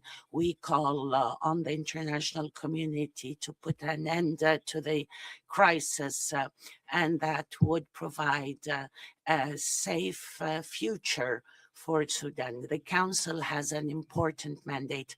We hope it will effectively protect the civilians and to enhance accountability. Thank you. Thank you. I give the floor to the distinguished representative of Morocco. شكرا السيد الرئيس. يجب المغرب أن بالغ. Thank you, President. We're gravely concerned by the situation in Sudan following the bloody events in Al-Obeid. We condemn the threats to life and safety of innocent civilians, especially of women and children. We stand in solidarity with this kindred country of Sudan during these painful circumstances. We call on the international community to provide necessary humanitarian assistance. We need to guarantee supply of this aid without obstacles so as to mitigate the suffering of civilians who suffer from malnutrition and shortages of drinking water. We call for support to be given to efforts to bolster national institutions, to relaunch dialogue and reconciliation. There is a need to support initiatives that address the root causes of the conflict. We must preserve national sovereignty, territorial integrity of Sudan. Thank you. Thank you. I call on the distinguished representative of Canada. Thank you, Mr. President. We are alarmed by reports of a possible RSF ground offensive in Al-Obeid, alongside deadly drone strikes that have damaged fuel depots, water stations, and health services, placing at least 500,000 people at grave risk and leaving families without reliable access to basic necessities. The warning signs echo those seen in Al-Fashir, and we are deeply concerned that similar atrocities could unfold in the near future in Al-Obeid. An immediate de-escalation is urgently required. All parties must comply fully with applicable international humanitarian law and international human rights law, and take precautions to protect the civilian population and civilian objects against the effects of attacks, including the use of drones and shelling. They must also allow and facilitate the rapid and unimpeded passage of humanitarian aid to Al-Obeid and surrounding areas. We also urge all external actors to cease the supply of weapons and financial support that fuels the conflict. Canada supports essential UN and regional accountability efforts, including those of the African Commission and the FFM for Sudan, to document violations and advance accountability for atrocity crimes, and we support a strong resolution to reinforce these efforts. We urge all parties to the conflict and those with influence over them to use every diplomatic avenue available to secure an immediate ceasefire and advance a credible path toward a negotiated and lasting peace. Thank you. Thank you. I give the floor to the distinguished representative of Malta. Thank you, Mr. President. Malta aligns itself with the statement delivered by the EU. We join the High Commissioner and the conveners of this urgent debate in expressing our deepest concern at reports of serious human rights violations and abuses in and around Al-Obeid, north of Kordofan, and at the risk of further deterioration with grave consequences for civilians. We share the High Commissioner's alarm and echo his call for urgent preventive action. As we meet here again, regrettably, the people of Sudan have endured repeated violations of international humanitarian law and international human rights law, including sexual and gender-based violence. These violations must cease immediately. Malta calls on all actors, foreign and domestic, with influence on the RSF and the SAF to halt and prevent all forms of violations, protect civilians, and to ensure that their actions are contributors to peace and not to violence. All actors, regardless of their allegiance, have an obligation to uphold international humanitarian law and international human rights law, and to hold violators accountable. Thank you. Thank you. I give the floor to the distinguished representative of Peru. Presidente. Thank you, President. Peru expresses its profound concern at the humanitarian situation, human rights situation in and around El-Obeid, in a context of grave human rights violations against civilians and taking place in Sudan. And we want to share the consternation expressed by the High Commissioner, who on 20th of June spoke of the imminent risk of new atrocities being committed, loss of human life, and exacerbation of the severe conditions facing civilians. With emphasizing the key factor of prevention, it's crucial to act timely and effectively and in coordinated fashion. Therefore, Peru urges all parties to reach an immediate ceasefire, to protect civilians, and ensure full respect for IHL and international human rights law. It's also crucial to guarantee humanitarian access, enable passage for people who wish to leave conflict zones, and protect key civilian infrastructure. Lastly, Peru reiterates its support to the fact-finding mission, reiterates the need to investigate all violations and abuses committed, ensure accountability, and move towards peaceful, inclusive, sustainable solution to the conflict. Thank you. Thank you. I give the floor to the distinguished representative of Ireland. President, Ireland aligns with the statements of the EU and the Coalition for Atrocity Prevention and Justice for Sudan. Ireland is deeply concerned by the RSF's ongoing offensive on El-Obeid. Their established modus operandi is clear.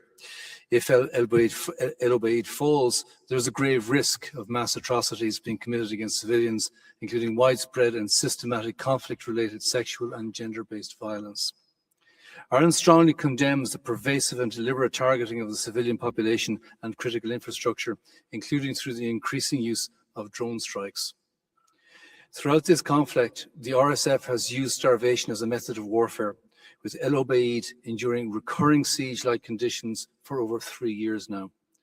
Ireland calls urgently on the RSF to end the siege of El-Obeid. We also call on the parties to the conflict to immediately cease hostilities and to adhere to their obligations under international humanitarian law. Civilians, including humanitarian personnel, must be protected. Civilians must be able to leave the city safely, and all parties must ensure rapid, unimpeded and sustained humanitarian access. It is vital that all states with influence advocate for a peaceful resolution of the conflict and refrain from any actions that could fuel further violence. Finally, President, we reiterate our full support to the OHCHR and the UN fact-finding mission for Sudan. Impunity will not be tolerated. Thank you, President. Thank you. I give the floor to the distinguished representative of Greece. Thank you, Mr. President. Greece aligns with the EU statement. We are deeply alarmed by the imminent risk of mass atrocities in and around El-Obeid. The people of Sudan have already endured unimaginable suffering. They must not be condemned to yet another humanitarian catastrophe. We call on all parties to the conflict to cease hostilities immediately, protect civilians, refrain from targeting public infrastructure, guarantee full, safe, and unhindered humanitarian access, including through effective humanitarian corridors, and fully respect international humanitarian law and international human rights law. We also call on all those who arm, finance, or otherwise sustain the conflict to end their support without delay. Their actions fuel further violence and human suffering. Accountability is indispensable. Those responsible for violations of international humanitarian law and human rights abuse must be brought to justice through credible and independent mechanisms. Impunity only paves the way for further atrocities. Greece actively supports the European Union's diplomatic, humanitarian, and accountability efforts in Sudan. At the national level, Greece is also providing humanitarian assistance through HCR, WHO, and other UN agencies. The international community must act decisively and with urgency to ensure an immediate ceasefire and an inclusive political process, with full respect for Sudan's unity and territorial integrity. We have been warned of the risks. We must not fail the people of Sudan by allowing another mass atrocity. I thank you. Thank you. I give the floor to the distinguished representative of the Republic of Moldova. Thank you, Mr. President. Moldova aligns with the EU statement. The Republic of Moldova is deeply concerned about the ongoing conflict in Sudan and the worsening situation in El-Obeid. Therefore, we supported the organization of this urgent debate as an exercise of the Human Rights Council preventive role. We condemn the escalating violence committed by the rapid support forces in and around El-Obeid. The continuation of ground offensive in El-Obeid creates imminent risk of mass atrocities, summary executions, abductions, arbitrary detention, sexual and gender-based violence against civilians. We call on RSF to immediately cease the attacks, including the drone strikes that endanger the lives of the civilians. All parties must respect international humanitarian law and human rights law and fully implement the Jeddah Declaration. We reiterate our call on the parties to reach an agreement on an immediate and lasting ceasefire in line with the Berlin Principles for Sudan and with full respect for Sudan's territorial integrity and sovereignty. We also urge all external actors to refrain from interference which further fuels the conflict. Accountability must be ensured and impunity must be prevented. And in this context, we support the mandate of the fact-finding mission. I thank you. Thank you. I give the floor to the distinguished representative of Germany. Thank you, Mr. President. Germany aligns with the EU statement and that of the Coalition for Atrocity Prevention. We address this council, like others, with deep concern for El-Obeid, where civilians face imminent threat from the RSF's ground offensive.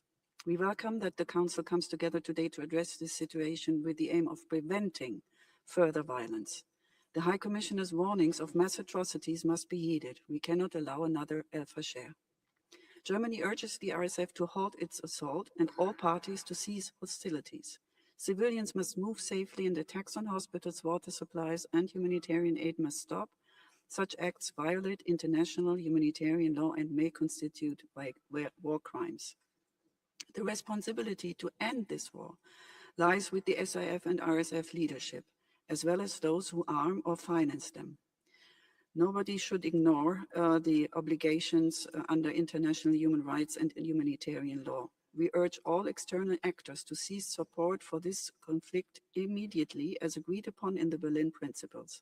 At the Berlin Sudan Conference in April, the international community pledged nearly 1.5 billion euros to assist Sudan's people. Sudanese civilians also adopted a joint call, a powerful appeal for peace. Germany supports the Quad and Quintet to push for a ceasefire and a Sudanese-led political process. We will continue to support the fact-finding mission and the ICC, ensuring that justice prevails. Mr. President, the people of El Obeid deserve urgent action. Germany calls on all influential states to act now. We reaffirm our commitment to Sudan's unity, territorial integrity, and its people. Thank you. Thank you. I give the floor to the distinguished representative of the United Arab Emirates. Thank you, Mr. President. We listened carefully to the briefers who provided a sobering account of the unfolding horrors in and around El Obeid. The ongoing escalation is a stark reminder that there is no military solution to this conflict and that the only viable path forward is an immediate and unconditional ceasefire and an urgent humanitarian truce. The UAE unequivocally reiterates the strongest condemnation of all violations of international law committed by both warring parties across Sudan, including the targeting of civilians and civilian infrastructure. In this vein, the UAE calls for an expansion of the existing UN arms embargo across the whole territory of Sudan as a necessary measure to halt hostilities and ensure the protection of civilians. And we must also guarantee safe and unhindered humanitarian access to all affected areas. As a member of the Sudan Quad, we welcome in particular the outcomes of the Berlin Conference and the space it provides for Sudanese civilians, as well as the Quintet's ongoing efforts to advance the civilian track. The international community's main objective must remain a comprehensive civilian-led political process independent from both warring parties and extremist groups that reflects the aspirations of the Sudanese people. I thank you. Thank you. I give the floor to the distinguished representative of Australia. Thank you, Mr. President. Australia is deeply alarmed by developments in El Obeid and reports of an imminent offensive by the Rapid Support Forces that could lead to atrocities against besieged civilians. Inhabitants of El Obeid are trapped and cut off from basic services, raising fears of a repeat of the horrors committed in El Fasher. We are gravely concerned by the reported repeated patterns of human rights abuses committed during this conflict. We call on the Rapid Support Forces to immediately cease its offensive on El Obeid. Drone strikes on fuel stations and trucks have caused serious fuel and water shortages, deepening the humanitarian crisis. Australia urges all parties to de-escalate, protect civilians, facilitate full, safe, rapid and unimpeded humanitarian access, and ensure the protection of humanitarian personnel in accordance with international humanitarian law. We call on the Rapid Support Forces, the Sudanese Armed Forces and all parties to the conflict to agree to a permanent ceasefire and to respect human rights. I thank you. Thank you. I give the floor to the distinguished representative of Rwanda. Mr. President, Rwanda aligns with the statement delivered by Kenya on behalf of the Africa Group. We express our solidarity with the people of Sudan and remain concerned by the security and humanitarian situation in and around El Obeid. We stress the importance of full respect for the protection of civilians, civilian infrastructure, and underline the need to facilitate humanitarian access and support efforts that contribute to de-escalation and accountability in a manner that advances peace and reconciliation. Rwanda reaffirms respect for Sudan's sovereignty, unity, and territorial integrity, and stresses that there can be no sustainable military solution to the conflict. In this regard, Rwanda supports the ongoing efforts of the African Union and IGAD and coordinated regional and international engagement to accompany an inclusive Sudanese-led and Sudanese-owned political dialogue. In conclusion, we encourage all partners to align behind African-led efforts and avoid duplication in order to achieve the aspirations of the Sudanese people. I thank you, Mr. President. Thank you. I give the floor to the distinguished representative of Ukraine. Mr. President, Ukraine expresses profound concern over the rapidly deteriorating human rights and humanitarian situation in Al-Obeid and in the wider Kordofan region. We are deeply alarmed that approximately 500,000 civilians remain at risk of large-scale atrocities and escalating military activities, intensified drone strikes, and prolonged siege-like conditions that have deprived thousands of people of access to basic services. Ukraine strongly condemns all violations of international humanitarian law and international human rights law, including deliberate attacks against civilian infrastructure and other actions that directly endanger the lives, safety, and dignity of civilians. These violations have further deepened the humanitarian crisis, systematically eroded access to essential services, and left already vulnerable populations in an increasingly precarious situation. We echo the warning of High Commissioner regarding the imminent risk of serious international crimes, including summary executions, arbitrary detention, abductions, sexual violence, and further forced displacement. The scale and pattern of reported violations demand urgent international attention and decisive actions. Ukraine calls to immediately de-escalate hostilities, ensure unhindered humanitarian access, and fully comply with obligations under international law. We stand in solidarity with the people of Sudan and reaffirm our support to the sovereignty, unity, and territorial integrity of the Republic of Sudan. Thank you. Thank you. I give the floor to the distinguished representative of Portugal. Thank you, Mr. President. Portugal aligns with the EU statement. The people of Sudan continue to endure the catastrophic consequences of a conflict that inflicts immense suffering. Portugal is deeply alarmed by the reports of a significant military build-up by the RSF in and around Al-Obeid, alongside intensified drone strikes and artillery shelling, raising the imminent risk of mass atrocities against civilians. We echo the High Commissioner's warning that urgent action is needed to prevent further military escalation and protect civilians. We call on all parties to cease hostilities immediately and to fully comply with their obligations under international humanitarian law and international human rights law. Civilians must be protected.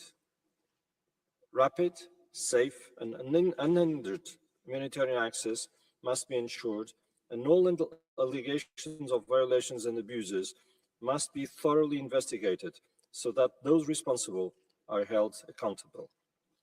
No durable solution can be achieved through military means. A sustainable future for Sudan requires an inclusive, civilian-led political process with the meaningful participation of women, youth, civil society, and the communities from all regions of the country. I thank you. Thank you. I give the floor to the distinguished representative of Venezuela. Gracias, señor. Thank you, President.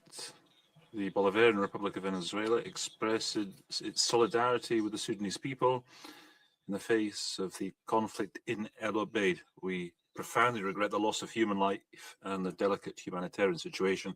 We note with concern the intensification of the conflict, with reports of foreign interference and support being given to armed groups which have attacked civilian populations and essential infrastructure. We reiterate that any initiative aimed at peace should respect the sovereignty, territorial integrity, and right of the Sudanese people to freely determine their own future in step with international law and the principle of non-interference. We stress that cooperation and technical assistance can only contribute effectively to improving the human rights situation when they enjoy the consent of the country concerned. In that regard, we welcome Sudan's willingness to continue cooperating with OHCHR.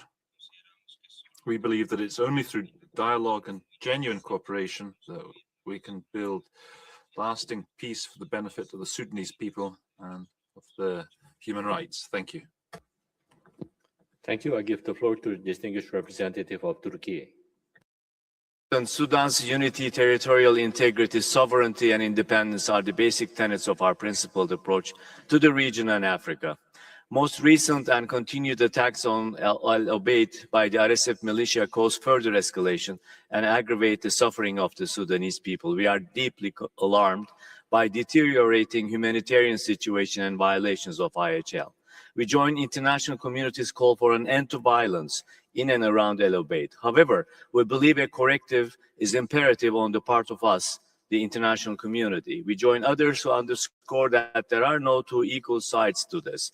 Every instance that the RSF and its affiliates are treated as equals with legitimate institutions, this ends up reinforcing the belief that they can continue their violence with impunity. While international initiatives are valuable in keeping Sudan high on the agenda, their ability to contribute to a lasting solution is proving limited in the absence of Sudan's legitimate representatives, weakening and delegitimizing state institutions in the country without any viable alternatives, end up delaying the potential for sustained peace and order. In these difficult times, Turkey will continue to provide humanitarian aid to ease the suffering of the Sudanese people. Turkish authorities and companies, therefore, continue to maintain their presence and activities in Sudan and support the Sudanese people and their legitimate representatives. Thank you, Mr. President. Thank you. I give the floor to the distinguished representative of Mali. Thank you, President.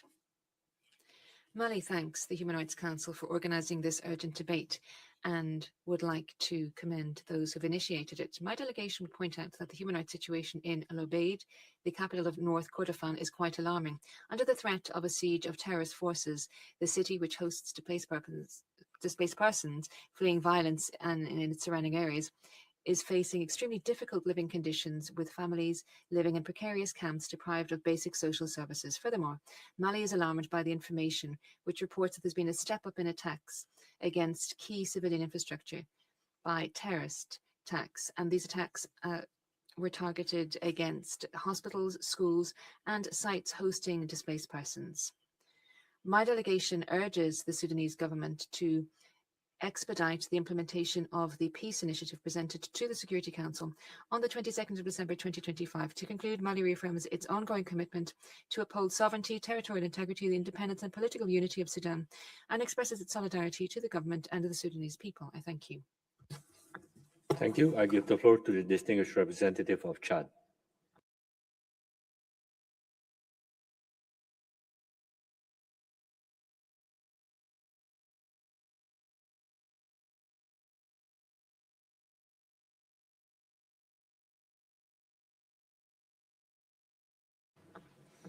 All right. I give the floor to the distinguished representative of Timor-Leste. Mr. President, Timor-Leste welcomes the convening of this urgent debate. We are deeply alarmed by the deteriorating human rights and humanitarian situation in and around El-Obeid, North Kordofan, as civilians continue to bear the devastating consequences of the ongoing conflict in Sudan. Report on this indiscriminate attacks, civilian casualties, destructions of civilian infrastructure, and impediments of humanitarian access are deeply concerning. Timor-Leste reiterates that all parties to the conflict must fully comply with their obligations under international humanitarian law and international human rights law. Civilians, including women, children, older persons, and persons with disability, must be protected, and humanitarian actors must be granted safe, rapid, and unhindered access to those in need. Timor-Leste remains concerned by the continued climate of impunity for serious violations and abuses. As a nation that has experienced conflict and has pursued reconciliations grounded in justice and respect for human dignity, Timor-Leste believes that a sustainable resolutions can only be achieved through inclusive dialogue, respect for international law, and the protections of the rights of all people. We call on all parties to cease hostilities, engage in good faith efforts toward peaceful resolutions, and place the welfare and dignity of the Sudanese people at the center of all actions. Thank you. Thank you. I give the floor to the distinguished representative of Montenegro. President, Montenegro aligns with the EU statement. Montenegro supports the urgent debate and the draft resolution, convinced that the prevention of mass atrocities is a shared responsibility. After over 18 months of siege-like conditions, developments in and around El-Obeid oblige its council to act. The offensive by the Rapid Support Forces and their allies has placed hundreds of thousands of civilians at imminent risk of mass atrocities. The warning signs are clear, the risks are known, and the time to act is now, before El-Obeid becomes another El-Fashar. All parties in the conflict must comply with international humanitarian and human rights law. They must protect civilians, ensure humanitarian access, and respect humanitarian personnel. Failure to uphold these obligations cannot go unanswered. Preventing further atrocities and ensuring accountability are inseparable. Accountability is indispensable to justice, the prevention of further atrocities, and sustainable peace. Montenegro therefore reiterates its strong support for UNHRC and the fact-finding mission, whose work remains essential to advancing accountability, and calls on all conflict parties to cooperate fully with them. Mr. President, there is no military solution. The only path to sustainable peace is an immediate ceasefire and an inclusive civilian-led and Sudanese-owned political process in full respect of the sovereignty, unity, and territorial integrity of Sudan. Our response must match both the urgency of the situation and the responsibility entrusted to us. Thank you. Thank you. I give the floor to the distinguished representative of the Russian Federation. President, the situation in Sudan, unfortunately, is far from stable. The government and its armed forces continue to keep at bay destructive elements that have decided to challenge not just the stability and security of civilians, but the legitimacy of the existing Sudanese leadership. Latest events in and around El-Obeid should leave no doubts the real goals of the opponents of peace. Sow chaos around the country and create conditions for the country's dismemberment. To prevent such a scenario, it's necessary to emphasize not just on the consequences of the conflict now into its fourth year, but also on its root causes. To do this, the international community must recognize the need for a more constructive approach towards the situation in Sudan. It's crucial to fully take into account the position and wishes of the country's government, which is the sole guarantor of the integrity of the Sudanese state institutions and, in turn, Sudanese statehood. Everyone knows what the solution to this hot stage of the conflict is. It lies in forging frank, constructive cooperation with the country's legitimate authorities. The practice of the Council of creating corresponding monitoring mechanisms and regularly expanding their powers clearly isn't helping. We urge the Council to finally give up on politicizing the Sudanese file and move towards providing genuine assistance to the government in normalizing the situation in the country. Thank you. Thank you. I give the floor to the distinguished representative of Eritrea. I thank you, Mr. President. At a time when the people of Sudan continue to endure severe humanitarian consequences of the crisis, the Council must move beyond routine discussions that do not translate into concrete outcomes. The continued escalation of the conflict is aggravated by the involvement of external actors whose actions have contributed to prolonging the violence and the killing of innocent people. Serious and concrete measures must be taken against those actors supporting the Rapid Support Forces who have been committing serious crimes against civilians. Eritrea reiterates that a Sudanese-owned and inclusive political process remains the only viable pathway towards resolving the crisis. What is urgently needed is not another debate, but a genuine commitment for peace and stability, humanitarian relief, and an inclusive political process. The situation in Sudan requires a decisive action. The international community must prioritize ending this devastating conflict and deliver the needed assistance on the ground. Eritrea reaffirms its strong commitment to Sudan's sovereignty, territorial integrity, and unity, and rejects any attempts undermining these principles and creating parallel governing structures outside the government of Sudan. I thank you. Thank you. I give the floor to the distinguished representative of South Sudan. Mr. President, South Sudan aligned with the African Group statement and thanks the High Commissioner for the update on the human rights situation in and around Al-Obeid, North Kordofan, and welcome His Excellency Minister of Foreign Affairs of Sudan, Ambassador Mehdi Salim, and his accompanying delegation. We remain deeply concerned by the continued deterioration of the humanitarian and human rights situation in and around Al-Obeid, North Kordofan. As a neighboring country, South Sudan has witnessed firsthand the devastating regional consequences of this crisis. We therefore reiterate our steadfast support for an immediate cessation of hostilities to pave the way to humanitarian relief and peaceful Sudanese-owned and Sudanese-led political process aimed at restoring peace, stability, and national unity. We reaffirm our position that existing mechanisms and continued engagement of the Office of High Commissioner for Human Rights provide an appropriate framework for maintaining developments and supporting Sudan's national efforts, as establishment of any new human rights mechanism risk duplicating existing mandates and diverting resources. South Sudan remains committed to working with regional and international actors in a spirit of cooperation and mutual respect to support the people of Sudan in achieving lasting peace, protecting human rights, and addressing the root causes of the conflict. Thank you, Mr. President. Thank you. I give the floor to the distinguished representative of Somalia. Mr. President, Somalia aligns itself with the statement delivered by Kenya on behalf of the African Group. The Federal Republic of Somalia is deeply concerned by the grave humanitarian and human rights situation in and around Al-Obeid. We strongly condemn all attacks against civilians and civilian infrastructure, particularly those carried out by the RSS, continue to endanger innocent lives and undermine peace and stability. We call on the international community to scale up humanitarian assistance and recovery support for the people of Sudan in coordination with and under the leadership of the government of Sudan. The vulnerable populations, women, children, and the elderly pay the highest price in this conflict.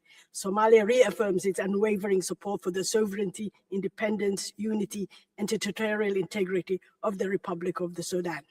We also reaffirm our support for the African Union roadmap and continued efforts by the African Union and IGAD with the support of the United Nations and relevant partners towards a Sudanese-owned political process. I thank you. Thank you. I give the floor to a distinguished representative of Zambia. Thank you, Mr. President. Zambia is deeply concerned by the rapidly deteriorating situation in and around Al-Obeid and the warnings of an imminent escalation that could place hundreds of thousands of civilians at grave risk. We call upon all parties to comply fully with international humanitarian law and international human rights law and to protect civilians without exception. How would we measure whether today's urgent debate has made a difference, Mr. President? Zambia believes our success should be measured not only by the statements delivered today, but by whether violence is de-escalated, humanitarian access expanded, and African mediation gains renewed momentum. We therefore reaffirm our support for peace efforts led by the AU and Intergovernmental Authority on Development with the support of the United Nations. We encourage all parties with influence over the parties to use that influence responsibly to support dialogue, implement existing commitments, and create the conditions for a sustainable cessation of hostilities. Ultimately, the credibility of preventive diplomacy will not be measured by the urgency of our deliberations, but by whether they help save lives, avert further atrocities, and restore hope to the people of Sudan. I thank you. Thank you. I give the floor to a distinguished representative of Nigeria. Expresses deep concern over the deteriorating human rights and humanitarian situation in and around Al-Obeid. We extend our sincere sympathy and solidarity to the government and people of Sudan. We are deeply concerned by the continued attacks affecting civilians and civilian infrastructure and the growing suffering caused by the ongoing conflict. Nigeria reiterates the need for full respect for international human rights law and international humanitarian law. We underscore the importance of protecting civilians and civilian infrastructure, ensuring safe and unhindered humanitarian access, and holding those responsible for violation and abuses accountable in accordance with international law. Nigeria reaffirms its unwavering support for the sovereignty, independence, unity, and the territorial integrity of Sudan. We remain convinced that a lasting solution can only be achieved through a Sudanese-owned and Sudanese-led political process supported by the African Union, IGAD, and the international community. Nigeria believes that international efforts should complement existing mechanisms and avoid creating mandates without the consent of the state concerned. Greater support should instead be directed towards strengthening existing mechanisms through technical assistance and capacity building to promote sustained peace and human rights. Thank you. Thank you. I give the floor to the distinguished representative of Slovakia. Mr. President, Slovakia aligns itself with the statement of the European Union. We are deeply alarmed by the rapidly worsening situation in Al-Obeid, where civilians continue to bear the highest burden of the ongoing conflict. The international community have a responsibility to ensure that the tragic events witnessed in El Fasher are not repeated elsewhere. The protection of civilians remains an absolute priority. All parties to the conflict must respect their obligations under international humanitarian law and international human rights law. They must refrain from widespread attacks, ensure the protection of civilians and civilian infrastructure, and facilitate rapid, safe, and unhindered humanitarian access to all those in need. We are deeply concerned by the continued flow of arms and foreign fighters into Sudan in support of the RSF, which further fuels the conflict, aggravates civilian suffering, and undermines prospects for peace. We call on all external actors to refrain from any actions that contribute to further escalation and to fully respect their obligations under international law. Slovakia also reiterates that violations of international law must not go unpunished. Accountability is essential for justice and for preventing further future atrocities. We call on all parties to cease hostilities and engage in meaningful efforts towards a peaceful and sustainable resolution of the conflict. I thank you. Thank you. I give the floor to the distinguished representative of Sierra Leone. Mr. President, Sierra Leone thanks the Office of the High Commissioner for convening this urgent debate. As a member of the Coalition for Atrocity Prevention and Justice for Sudan, we align ourselves with this statement. We are gravely alarmed by the rapidly deteriorating situation in and around El-Obeid, a city of 500,000 people, including over 100,000 internally displaced persons. We take seriously the High Commissioner's warning that an offensive on El-Obeid risks further mass atrocities. We urge the rapid support forces to immediately cease their siege-like acts and call for safe, rapid, and unhindered humanitarian access. After more than 3 years of atrocities, including the displacement of millions and widespread conflict-related sexual violence, we are not persuaded that existing mandates and mechanisms are sufficient. We therefore welcome this debate and the draft resolution. Sierra Leone's commitment to international humanitarian law is rooted in our recent history.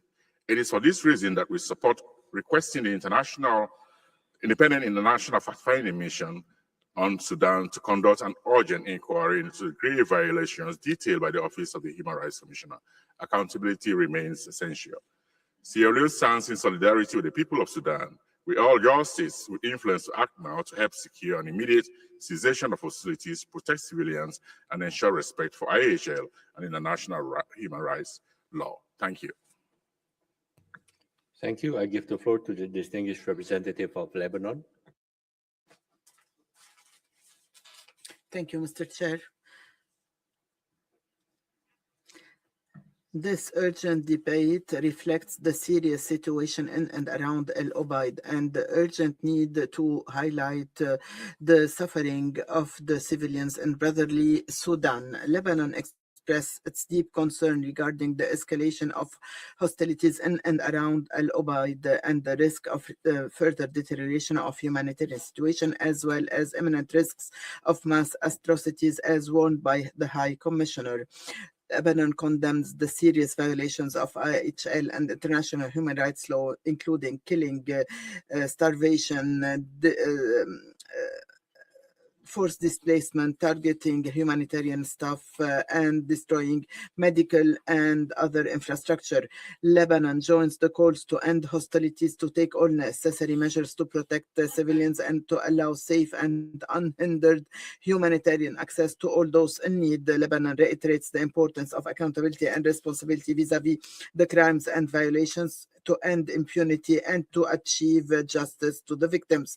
We call to intensifying regional and international efforts to achieve a lasting political solution and an inclusive national dialogue led by the Sudanese to fulfill the aspirations of all the components of the Sudanese people and lays the foundation of a lasting peace. Lebanon reiterates its attachment to Sudan's unity, sovereignty, territorial integrity, security, stability, and its people's dignity. Thank you. Thank you. I give the floor to distinguished representative of Oman. Thank you, Mr. President. We follow with great interest the developments in Al-Obeid. We express our concern at the humanitarian consequences of the crisis on civilians and civilian infrastructure. We affirm the importance of protecting the civilians and ensuring safe, unhindered humanitarian access in accordance with IHL and international legitimacy. We reaffirm the importance of the language of dialogue and peaceful solutions. We call on all parties to engage in a process that leads to peace and security. Oman reaffirms again its support to international and regional efforts aimed at putting an end to the conflict in the brotherly country of Sudan. We call on the international community to make sure humanitarian access is provided in and around Al-Obeid in order to reduce humanitarian suffering and to preserve the sovereignty and territorial integrity of Sudan. Thank you. Thank you. I give the floor to distinguished representative of Argentina. Thank you, President. There are times in which history confronts us and asks us how we believe it should be written, bearing in mind our own actions and conduct. That history may contain a whole raft of hostile and violent attitudes or be plagued with obstinate and stubborn attempts to achieve peace. How long from the four corners of the earth will we continue to be silent witnesses of bloodied faces of innocent Sudanese children, of families treading paths without a destination, and of lifeless bodies scattered in graveyards? Who wins with these actions and how much do they win? The Sudanese people that have suffered so much cannot bear to live without any future prospects and without a glimmer of hope. That is why we must speak out to establish peace and to put an immediate end to this war, where the only victory for the time being is collective pain without any solace. Precisely today, this council is taking up a principle that Africa taught all of us. That is the principle of a lack of indifference. This is the recognition that the suffering of a people can never be considered to be an unrelated matter, and that sovereignty finds its greatest strength when it is placed at the service of the protection of life and human dignity. Argentina, as a peace-loving people, we would like to ensure that Sudan recovers peace and constitutes the spirit that inspires the paragraphs that future books will write about the history of Sudan. Thank you. I give the floor to distinguished representative of the State of Palestine. Thank you, Mr. President. We would like to express our full solidarity with the brotherly people of Sudan, considering the deteriorating human suffering due to the continuation of the armed conflict, especially in and around Al-Obeid. The State of Palestine follows with grave concern the reports that refer to the continuing deterioration of security and humanitarian situations and the grave violations of IHL and human rights law, including the targeting of civilian assistance. This escalates the suffering of the people. Our position is steadfast, which is there must be an immediate end to the hostilities, the protection of civilians, and full abiding fully by international law, and to guarantee safe and unhindered humanitarian assistance. We also reaffirm the importance of accountability for all violations and the importance of fighting impunity. We call on the international community to escalate efforts to protect civilians and to find a peaceful solution that preserves the unity, sovereignty, and territorial integrity of Sudan. Thank you. Thank you. I give the floor to the distinguished representative of the Holy See. Thank you, Mr. President. The Holy See follows with grave concern the deteriorating situation in and around El-Obeid. This council is aware of what happened in El Fasher. It is the responsibility of the international community to ensure that this tragedy is not repeated. International humanitarian law binds all parties without exceptions. The distinction between combatants and non-combatants and the protection owed to places of worship and hospitals, to the displaced persons and relief workers are not optional in war, they are its limits. My delegation is particularly concerned by the tightening obstruction of humanitarian access and the siege-like conditions in which food, water, and fuel are scarce, and essential city services are under attack. Starving civilians can never be a method of warfare. Moreover, El-Obeid is a vital lifeline through which relief reaches Darfur and much of Kordofan. Cutting it off would endanger far more than one city. Amid this suffering, the Catholic Church is present on the ground, caring for the displaced and providing food, water, sanitation, and health care. There is no military solution to this crisis in Sudan. My delegation reiterates the appeal of Pope Leo XIV to the warring parties to silence their weapons and begin without preconditions a sincere dialogue aimed at ending this fratricidal war as soon as possible. All parties must comply with international humanitarian law, protect and uphold human rights, step back from any assault upon El-Obeid, open safe corridors for those in need, and ensure unimpeded humanitarian access. The complete version of this statement will be available online. Thank you, Mr. President. Thank you. I give the floor to the distinguished representative of Yemen. شكرا السيد الرئيس. Thank you, President. We are following with major concern the developments of the humanitarian situation in Sudan, and more particularly in El-Obeid and in the surrounding areas. This threatens the lives of civilians and leads to a worsening of suffering. We firmly condemn the attacks against civilians and civilian targets, and also foreign interference, which worsens the armed conflict. We condemn support to illegal non-governmental parties, and we reject any attempt to undermine the state institutions or to impose a parallel state outside of the legitimate constitutional framework. We support the regional and international efforts so as to reach a solution which would maintain the unity of Sudan, its stability and sovereignty across the country. We very much hope that this debate will make it possible to find a consensus-based solution so as to respect the sovereignty of the state and strengthen cooperation with Sudan by preventing the implementation of non-based mechanisms. Thank you. Thank you. I give the floor to the distinguished representative of Libya. Thank you, Mr. President. We express our grave concern at the reports on the siege of El-Obeid and the threats to civilians there, especially that El-Obeid hosts many civilians that have fled from Darfur. We call for an immediate ceasefire and to lift the siege and to respect IHL and international human rights law.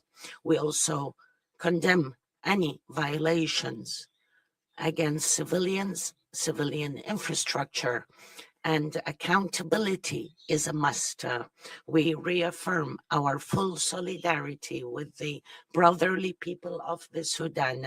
We also support international and regional initiatives to preserve the sovereignty and territorial integrity of the Sudan and to help the suffering of the people of Sudan. Thank you. Thank you. I give the floor to the distinguished representative of Tunisia. Thank you, Mr. Chair. We align ourselves to the Kenyan statement on behalf of the African group. We express our deep concerns regarding the conflict in the brotherly Sudan, namely what's happening in Al-Obeid and around it north of Cordoba, namely military escalation, deteriorating humanitarian situation. We denounce the crimes and the widespread violations against civilians. We call for an immediate ceasefire in order to end the suffering of the brotherly Sudanese people, implement Jeddah's agreement to secure the protection of the civilians, and to allow safe, rapid, and unhindered humanitarian access according to international humanitarian law. We reiterate our steadfast position supporting the unity of brotherly Sudan, its independence, sovereignty, territorial integrity. We reject any interference in internal affairs of Sudan. We consider that the priority should be to the national interests and to seek peaceful solutions by resuming the intra-Sudanese dialogue until a peaceful settlement is achieved, led by the Sudanese. This is the best solution to end the catastrophe on the Sudanese people. We reiterate the importance of mediation at the international and national and regional level, namely the efforts by the AU, IGAD, the support of the United Nations and League of Arab States, as well as the other international partners, based on the African roadmap to find a solution to the Sudanese crisis. Thank you, Mr. Chair. Thank you. That was the last speaker on my list. We shall now turn to the list of speakers for national human rights institutions and non-governmental organizations. And I give the floor to the representative of Eliska Relief Foundation. Merci, Monsieur le Président. Thank you, President. Eliska thanks the Council for holding this urgent debate on the catastrophic situation in Al-Obeid. President, we're on the brink of a humanitarian catastrophe that could rival the atrocities committed by the RSF in El Fasher in October 2015. The RSF's massive military build-up around the city will expose some 500,000 civilians to risk of mass atrocities amidst a suffocating siege and ongoing targeting of infrastructure and essential services. We can't list all the violations committed by the RSF, which is supported by the United Arab Emirates against the city in recent months, but it suffices to note that between January and June 2026, 16 civilian and service sites in El Obeid were targeted or destroyed. These included hospitals, schools, power stations, fuel stations, a camp for IDPs, and aid convoys in flagrant violation of international humanitarian law. Therefore, Eliska calls on the Human Rights Council to firmly condemn the RSF's military build-up and demand an immediate end to its attacks on civilians and civilian infrastructure in the city. It also calls on all states supporting the RSF to cease any support that prolongs the conflict or contributes to further violations, and to ensure that perpetrators are not allowed to escape punishment. I thank you.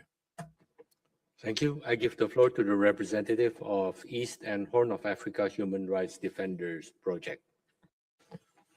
3 weeks ago, we urged the Council to bridge the gap between the gravity of the Sudan crisis and the attention the country gets. Those who are unaware of the scale and gravity of atrocity crimes before the FFM's El Fasher report can no longer claim ignorance.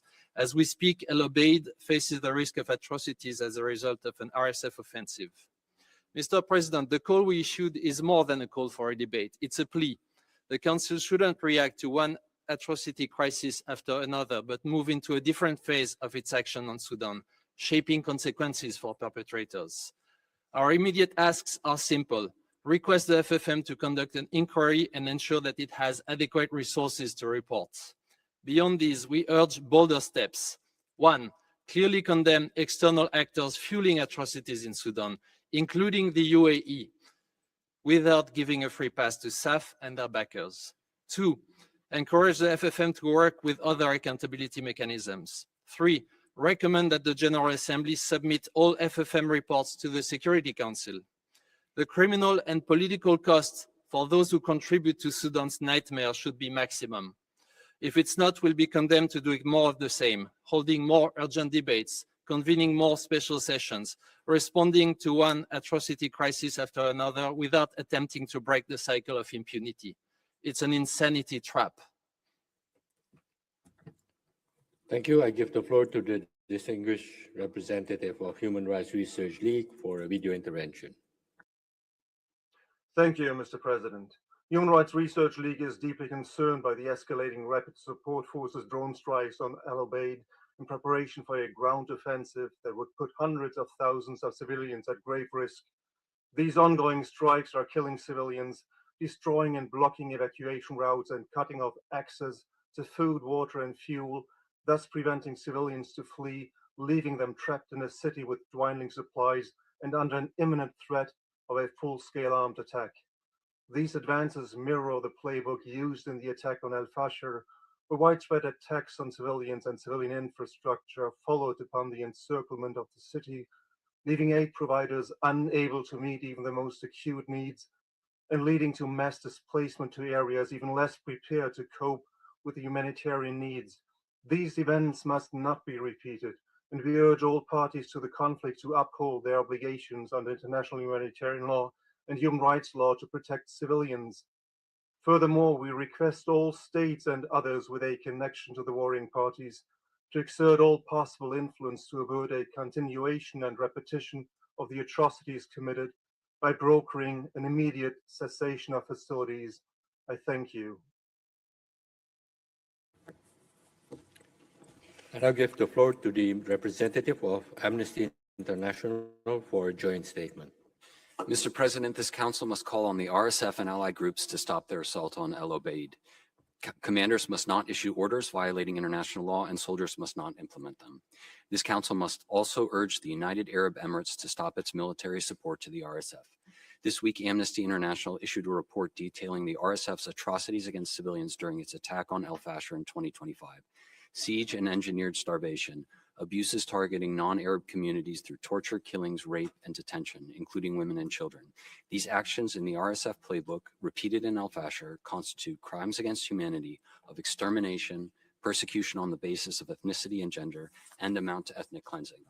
To protect civilians in Sudan and prevent further abuses and crimes, all states with leverage must individually and collectively push for an immediate nationwide ceasefire, support and deploy an international protection force, expand the arms embargo on Darfur to the rest of the country, and publicly condemn actors fueling the conflict, including the UAE.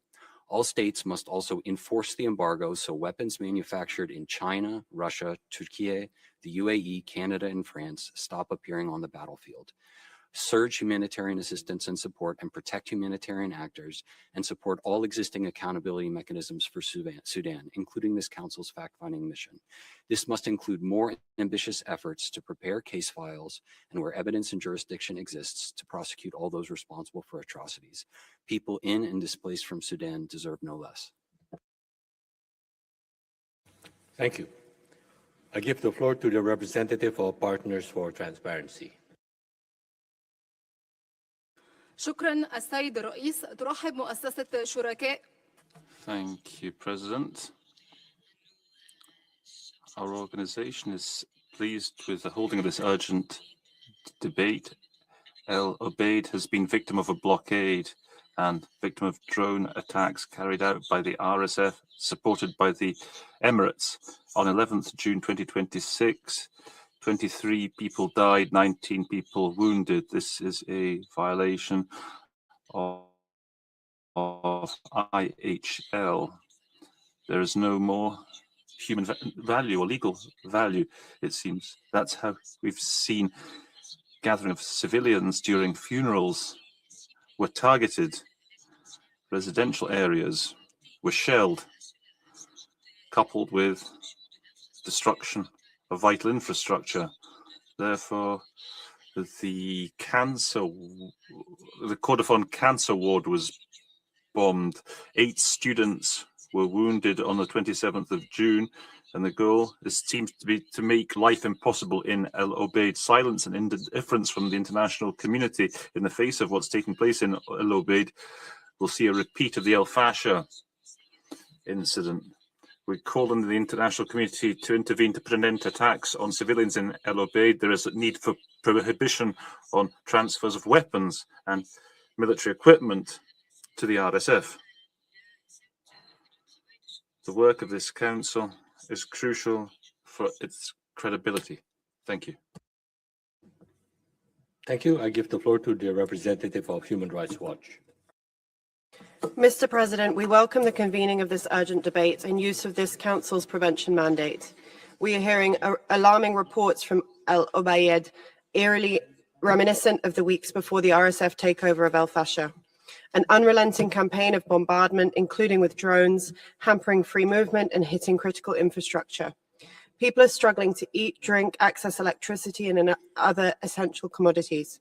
The RSF has a well-documented modus operandi, a track record of mass atrocities against civilians after military victories. This cannot be allowed to happen again. We need action to protect civilians, prevent atrocities, and meaningfully advance accountability. States should break their silence on growing evidence of UAE support to the RSF, directly urging them to end that support and use their leverage to prevent rather than enable further atrocities.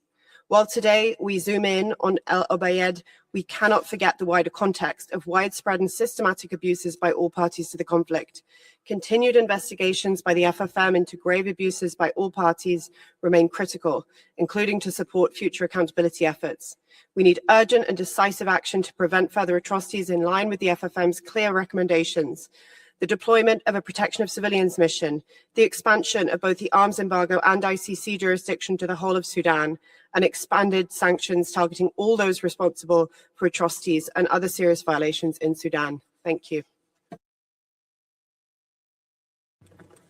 Thank you. I give the floor to the representative of Christian Solidarity Worldwide. Thank you, Mr. President. The risk to civilians in Al-Obeid cannot be underestimated. The time for action is now.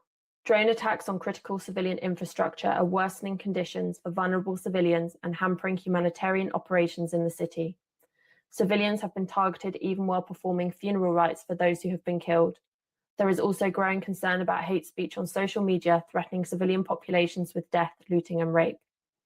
Evidence of troop build-ups around the city, combined with the threats against civilians, points to imminent risk of atrocity crimes.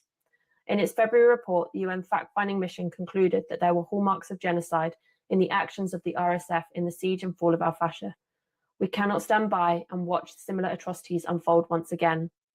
To protect civilians in Al-Obeid, the SAF and RSF must adhere urgently to international humanitarian and human rights law. Those who are supporting the warring parties, including the United Arab Emirates, must stop providing resources that are fueling these atrocities. It is imperative that the arms embargo in place for Darfur is both enforced and extended to the whole of Sudan, and that there is accountability for those who have breached these mechanisms. Robust support for the UN fact-finding mission is essential, ensuring it is fully mandated and resourced to identify all actors responsible for violations. There is also an urgent need for protection force to safeguard civilians, including those displaced multiple times who are now facing these horrors once again. Thank you. I give the floor to the representative of International Bar Association for video intervention.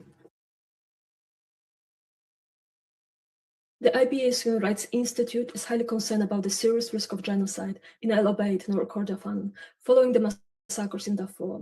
Some 500,000 people are at risk of large-scale grave violations. If we are to learn anything from the atrocities in Al Fasher, it is not to ignore the warnings and red flags that are flashing before our eyes.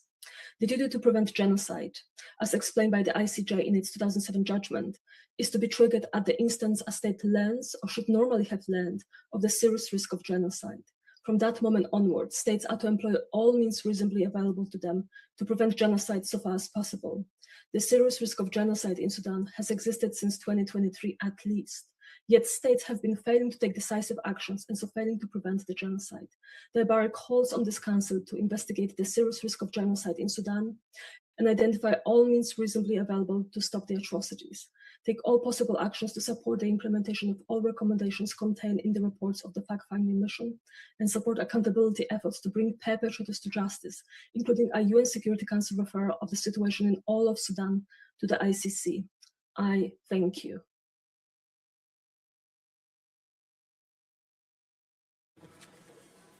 I give the floor to the representative of International Organization for the Elimination of All Forms of Racial Discrimination. Thank you. We are gravely concerned by the escalating violence and warnings that civilians, including large numbers of internally displaced persons, face the risk of large-scale atrocities amid intensifying hostilities. The situations around Al-Obeid demands urgent international attention and action. Preventive action must not come after another catastrophe has already unfolded. EFOD, together with Geneva International Center for Justice, call on all parties to the conflict to immediately protect civilians, cease attacks against civilian populations, and fully comply with the obligations under international humanitarian and human rights law. We further call for an immediate de-escalation of hostilities in and around Al-Obeid. 2, safe, rapid, and unhindered humanitarian access to affected populations. 3, accountability for all violations and abuses, including through strengthened international monitoring and documentation efforts. Lastly, but not least, we call on renewed diplomatic engagement aimed at protecting civilians and advancing a sustainable protection solution. The people of Sudan deserve protection, dignity, justice, and peace. I thank you. Thank you. I give the floor to the representative of Cairo Institute for Human Rights Studies for a video intervention.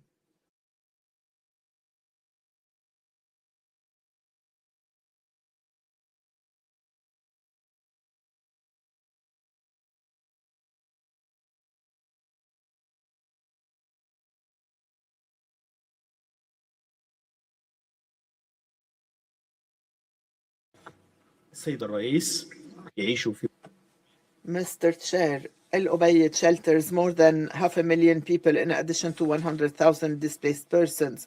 Recent estimates suggest that the number may be higher. The people of Al-Obeid live under a situation similar to a siege in addition to attacks by drones and targeting fuel depots, fuel stations, hospitals, and others. We hold the RSF and its regional backers directly responsible for these attacks and for any further violations arising from a siege or attack on the city. We remind the Sudanese armed forces of their obligations to refrain from operating out of residential areas, airstrikes on populated neighborhoods, and from using alleged RSF collaboration as a pretext for arbitrary detention. All parties must comply with the Geneva Conventions and additional protocol, as well as respect their commitments in Jeddah Declaration. We call for the need to hold accountable all the external factors and to fulfill the mandate of the FFM. We call for safe humanitarian corridors and to stop the flow of arms. Thank you. I now give the floor to the representative of International Federation for Human Rights Leagues. FIDH and its Sudanese member organizations, SHRM and ACJPS, welcome the holding of this urgent debate on the situation in Al-Obeid, as multiple sources warn of an imminent attack by the rapid support forces holding the city under siege. This council, convened in response to the genocide and mass atrocities committed by the RSF at El Fasher just over 6 months ago. We must ensure that this is not now repeated in Al-Obeid or elsewhere. We therefore call on the Council and Member States to urgently take all measures at their disposal, beyond mere statements of concern, to prevent such atrocities and break the endless cycle of violence in Sudan. Such actions include publicly condemning the role of allied states and external actors fueling both sides of the conflict, including the UAE, among others. As a concrete step, the Security Council arms embargo must also be extended to cover the whole of Sudan. Accountability is in itself a preventative measure. The UN fact-finding mission and OHCHR, in coordination with civil society and other regional initiatives on Sudan, should be supported and resourced to document and investigate the situation in Al-Obeid. Preservation of evidence is key so as to facilitate future accountability processes. As repeatedly called for by Sudanese civil society, the UN Security Council must expand the scope of the ICC investigation beyond Darfur to investigate atrocity crimes across all of Sudan, including Al-Obeid. Third states should also be prepared to receive cases on the basis of universal jurisdiction. Such accountability measures, as well as all other efforts towards peace, prevention, and protection, must be done with the meaningful participation of Sudanese civil society. Failing to act now risks further abandoning millions of Sudanese civilians. Thank you. Thank you. I give the floor to the representative of International Service for Human Rights. أنا نونكشكوش أعمل بالمنظمة الدولية للإصلاح الجنائي ومرصد الجزيرة لحقوق الإنسان. هذا البيان مشترك نرحب بانعقاد الجلسة العاجلة. I work for ISHR and Al Jazeera Observatory for Human Rights. We call on the Council to step up efforts to protect civilians, ensure access of humanitarian aid, monitor and document violations in order to ensure prevention and accountability, as well as pressuring the warring parties to respect IHL and international human rights law. The city of Al-Obeid is witnessing dangerous escalation in military operations. More than 50 people were killed, including women and children. Residential neighborhoods and civilian infrastructure were targeted. Sharp deterioration in essential services, which exacerbated the suffering of around 2 million people, half of them IDPs. We would like to highlight also the issue of drone strikes. We call upon this council to take additional measures in order to ensure accountability in Sudan, including by explicitly condemning external actors supporting the warring parties and calling on the Security Council to expand its arms embargo. We call upon all warring parties to resort to IHL and to immediately cease fire and to stop targeting civilian infrastructure, including women and children, and to achieve a humanitarian truce so that humanitarian assistance is done in a safe and unhindered manner. Thank you. Thank you. I give the floor to distinguished representative of World Organization Against Torture. Monsieur le Président, le MCT a office son... President, there's an imminent risk of a catastrophe in North Kordofan. This isn't a theoretic risk, but a reality in Al-Fasher. Collapse, protection of civilians were followed by atrocities that the independent fact-finding mission estimated presenting risk of genocide. The same dynamic is taking place in Al-Obeid: siege, use of drones, shelling, destruction of infrastructure, imminent land defense. 500,000 people and IDPs in the country are in danger. Attacks against supply infrastructure on water, fuel, healthcare facilities and residential areas aren't just collateral damage. They're likely to constitute grave violations of IHL and international crimes. The Human Rights Council cannot wait for a new tragedy to be documented once again. We call on the Council to call on the FFM to carry out an urgent investigation, ensure that perpetrators, including commanders, foreign actors, and the weapon suppliers are identified and held accountable. We also call for all member states with influence to go beyond mere statements by imposing targeted sanctions, supporting binding action of the Security Council. Evidence exists that the alert signs are unmistakable, and what we need today is preventive action. Thank you. Thank you. I give the floor to the representative of Mat for Peace, Development and Human Rights Association. Sure. Thank you, Mr. President.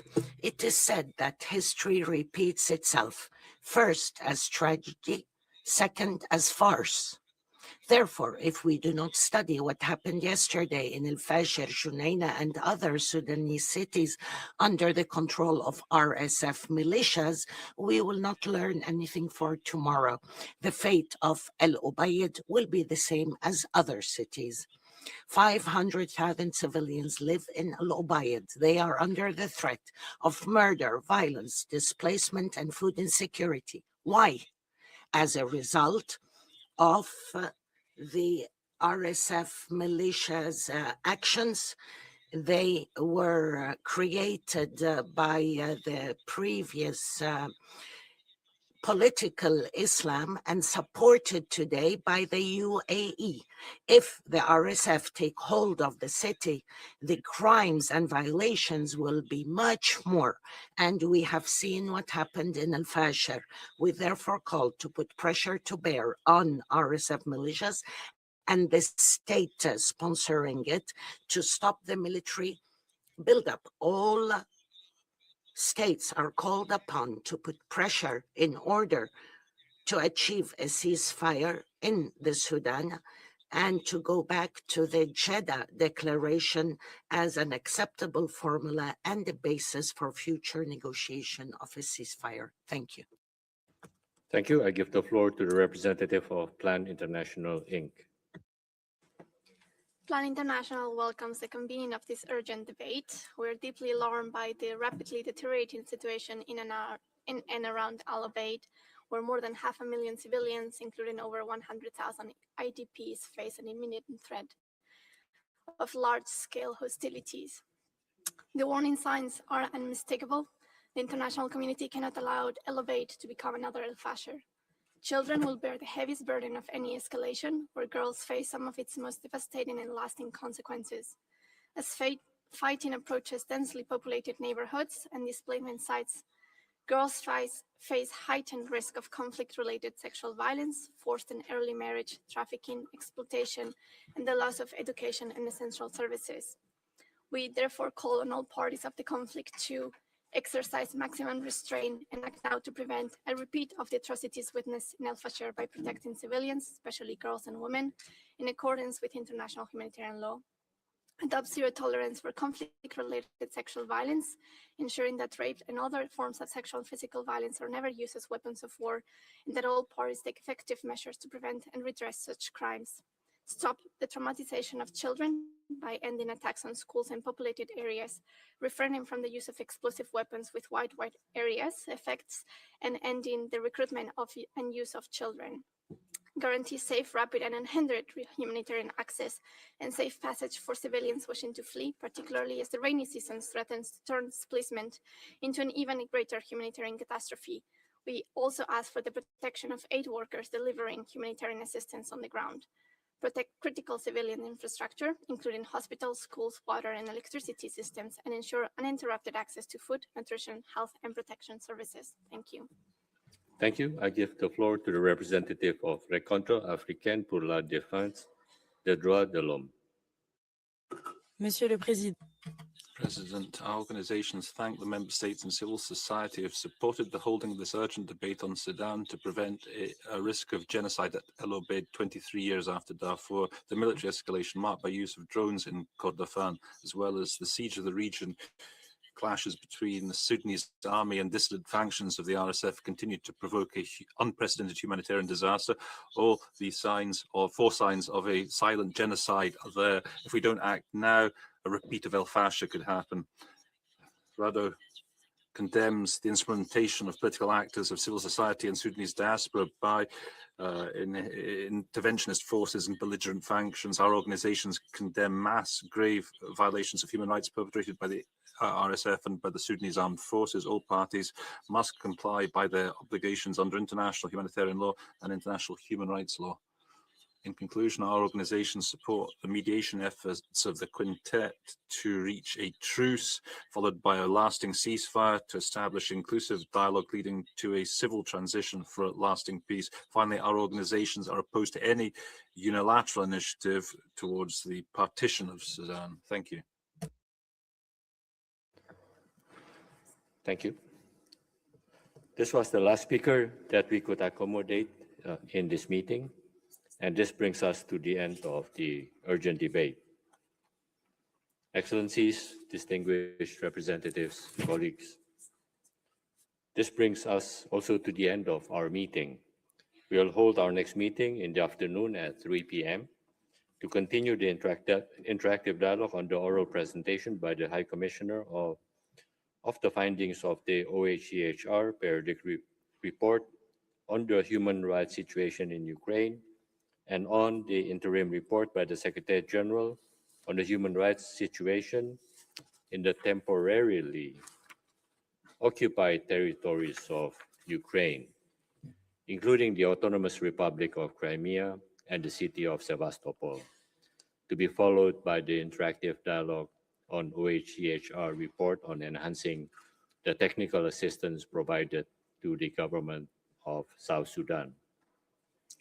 Now, colleagues, I'm going to, before closing the meeting, to announce that there will be a statement by one of our colleagues, so please stay for a while and let me close this meeting. And I hereby close the 29th meeting of the 62nd session of the Human Rights Council. Now, I understand that the delegation of Argentina has an announcement to make, and I give the floor to the distinguished representative of Argentina. Muchas gracias. Thank you very much, President. And thank you very much to the Secretary, the technicians, and the interpreters for this time. There are men whose lives leave behind a gap and whose lives leave behind responsibility. Today, we're bidding farewell to Gustavo Gayon. But in actual fact, the words of farewell are not enough to describe what we feel. Because there are people whose lives do not end when they depart from this world, they continue to live wherever they are, where they have shown dignity, given an example, and this is a way of honoring their own existence. Gustavo was an exceptional jurist, a wonderful diplomat, a tireless defender of human rights. His pathway speaks for itself, and he has occupied a place in law and in international law.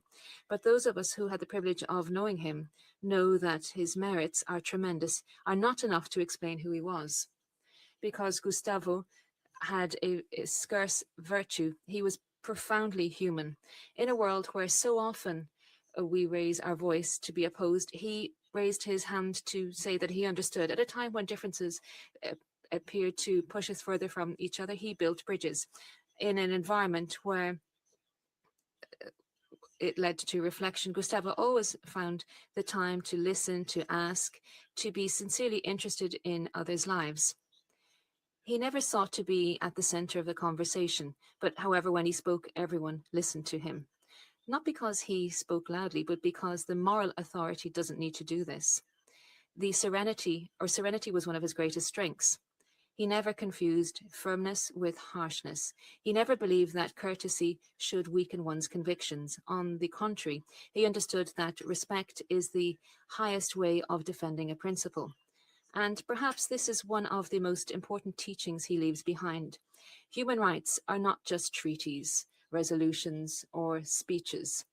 They are first and foremost the way in which we deal with the person that we have in front of us. Gustavo was aware of this, and that is why he defended the major principles with the same nature that he did so in the little acts of kindness every day. We shared the corridors of the United Nations with him. We met in many meetings, very long working days and countless negotiations. But I suspect that with the passing of time, they won't be the memories that will remain. His serene smile will remain, his cordial greeting, the generous conversation at the end of a difficult meeting, the sincere interest shown in others. Because at the end of the day, that really is what makes a person stand out, not their position, not their recognition, but really the good, the kindness he was able to sow in the lives of others. That is why we feel major sadness today, because he wasn't just the ambassador of Colombia, but he was a very great friend.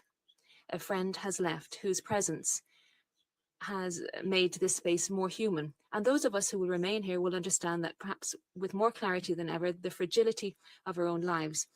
We spend our days drafting reports, negotiating texts, making statements, convinced that there will always be a next meeting, a next trip, a next conversation, until one day we will discover that some conversations can no longer take place, that some hands can no longer be extended. And that is why we understand that the shared time together is in actual fact the greatest of privileges. In diplomacy, there is a long-standing custom. When a mission concludes, the last message of an embassy conveyed to the foreign minister has a definitive final title, end of mission. Today it is down to us to write that chapter for Gustavo. And I think perhaps the most difficult message that we could have drafted. But when we think about those words, we understand that they don't describe the full truth, because Gustavo's mission amongst us has ended, but not his mission. I would like to believe, and allow me to say with great affection, that someone has entrusted him with a new mission, that he has had a new destination, a destination where there are no borders, frontiers, there are no timetables or diplomatic beliefs, a place from which he will continue to inspire the defense of human rights, where this cause needs a clear conscience and serene courage, where a person whose dignity must be protected and where there is injustice to overcome, where there is a voice which should be raised without fear, without hatred. And that was Gustavo. We need to remember him that way. Not someone who has left, but someone who has left before his next mission. And in the meantime, here in this August Assembly, we have one task before us, and that is to continue the path to ensure that his task remains intact, and to do so with the same humility, the same integrity, and the same compassion as he showed, because the greatest tribute that we can pay to him is not about beautiful words. It means that in many years' time, someone will be able to say that, mention him, and this is the real triumph. This is the most noble legacy that he could leave behind. Thank you very much indeed, dear Gustavo. Your mission amongst us has concluded. Ours, inspired on your example, has just begun. Thank you very much, sir, for this time.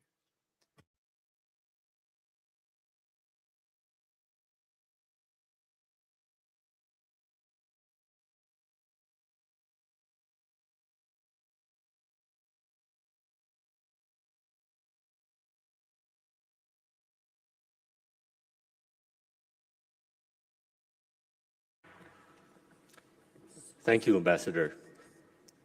I myself fully share the sentiments you have conveyed, and I'm sure many, if not all, in this room also have the same sentiments as the applause had emphasized. Thank you very much. The meeting is adjourned.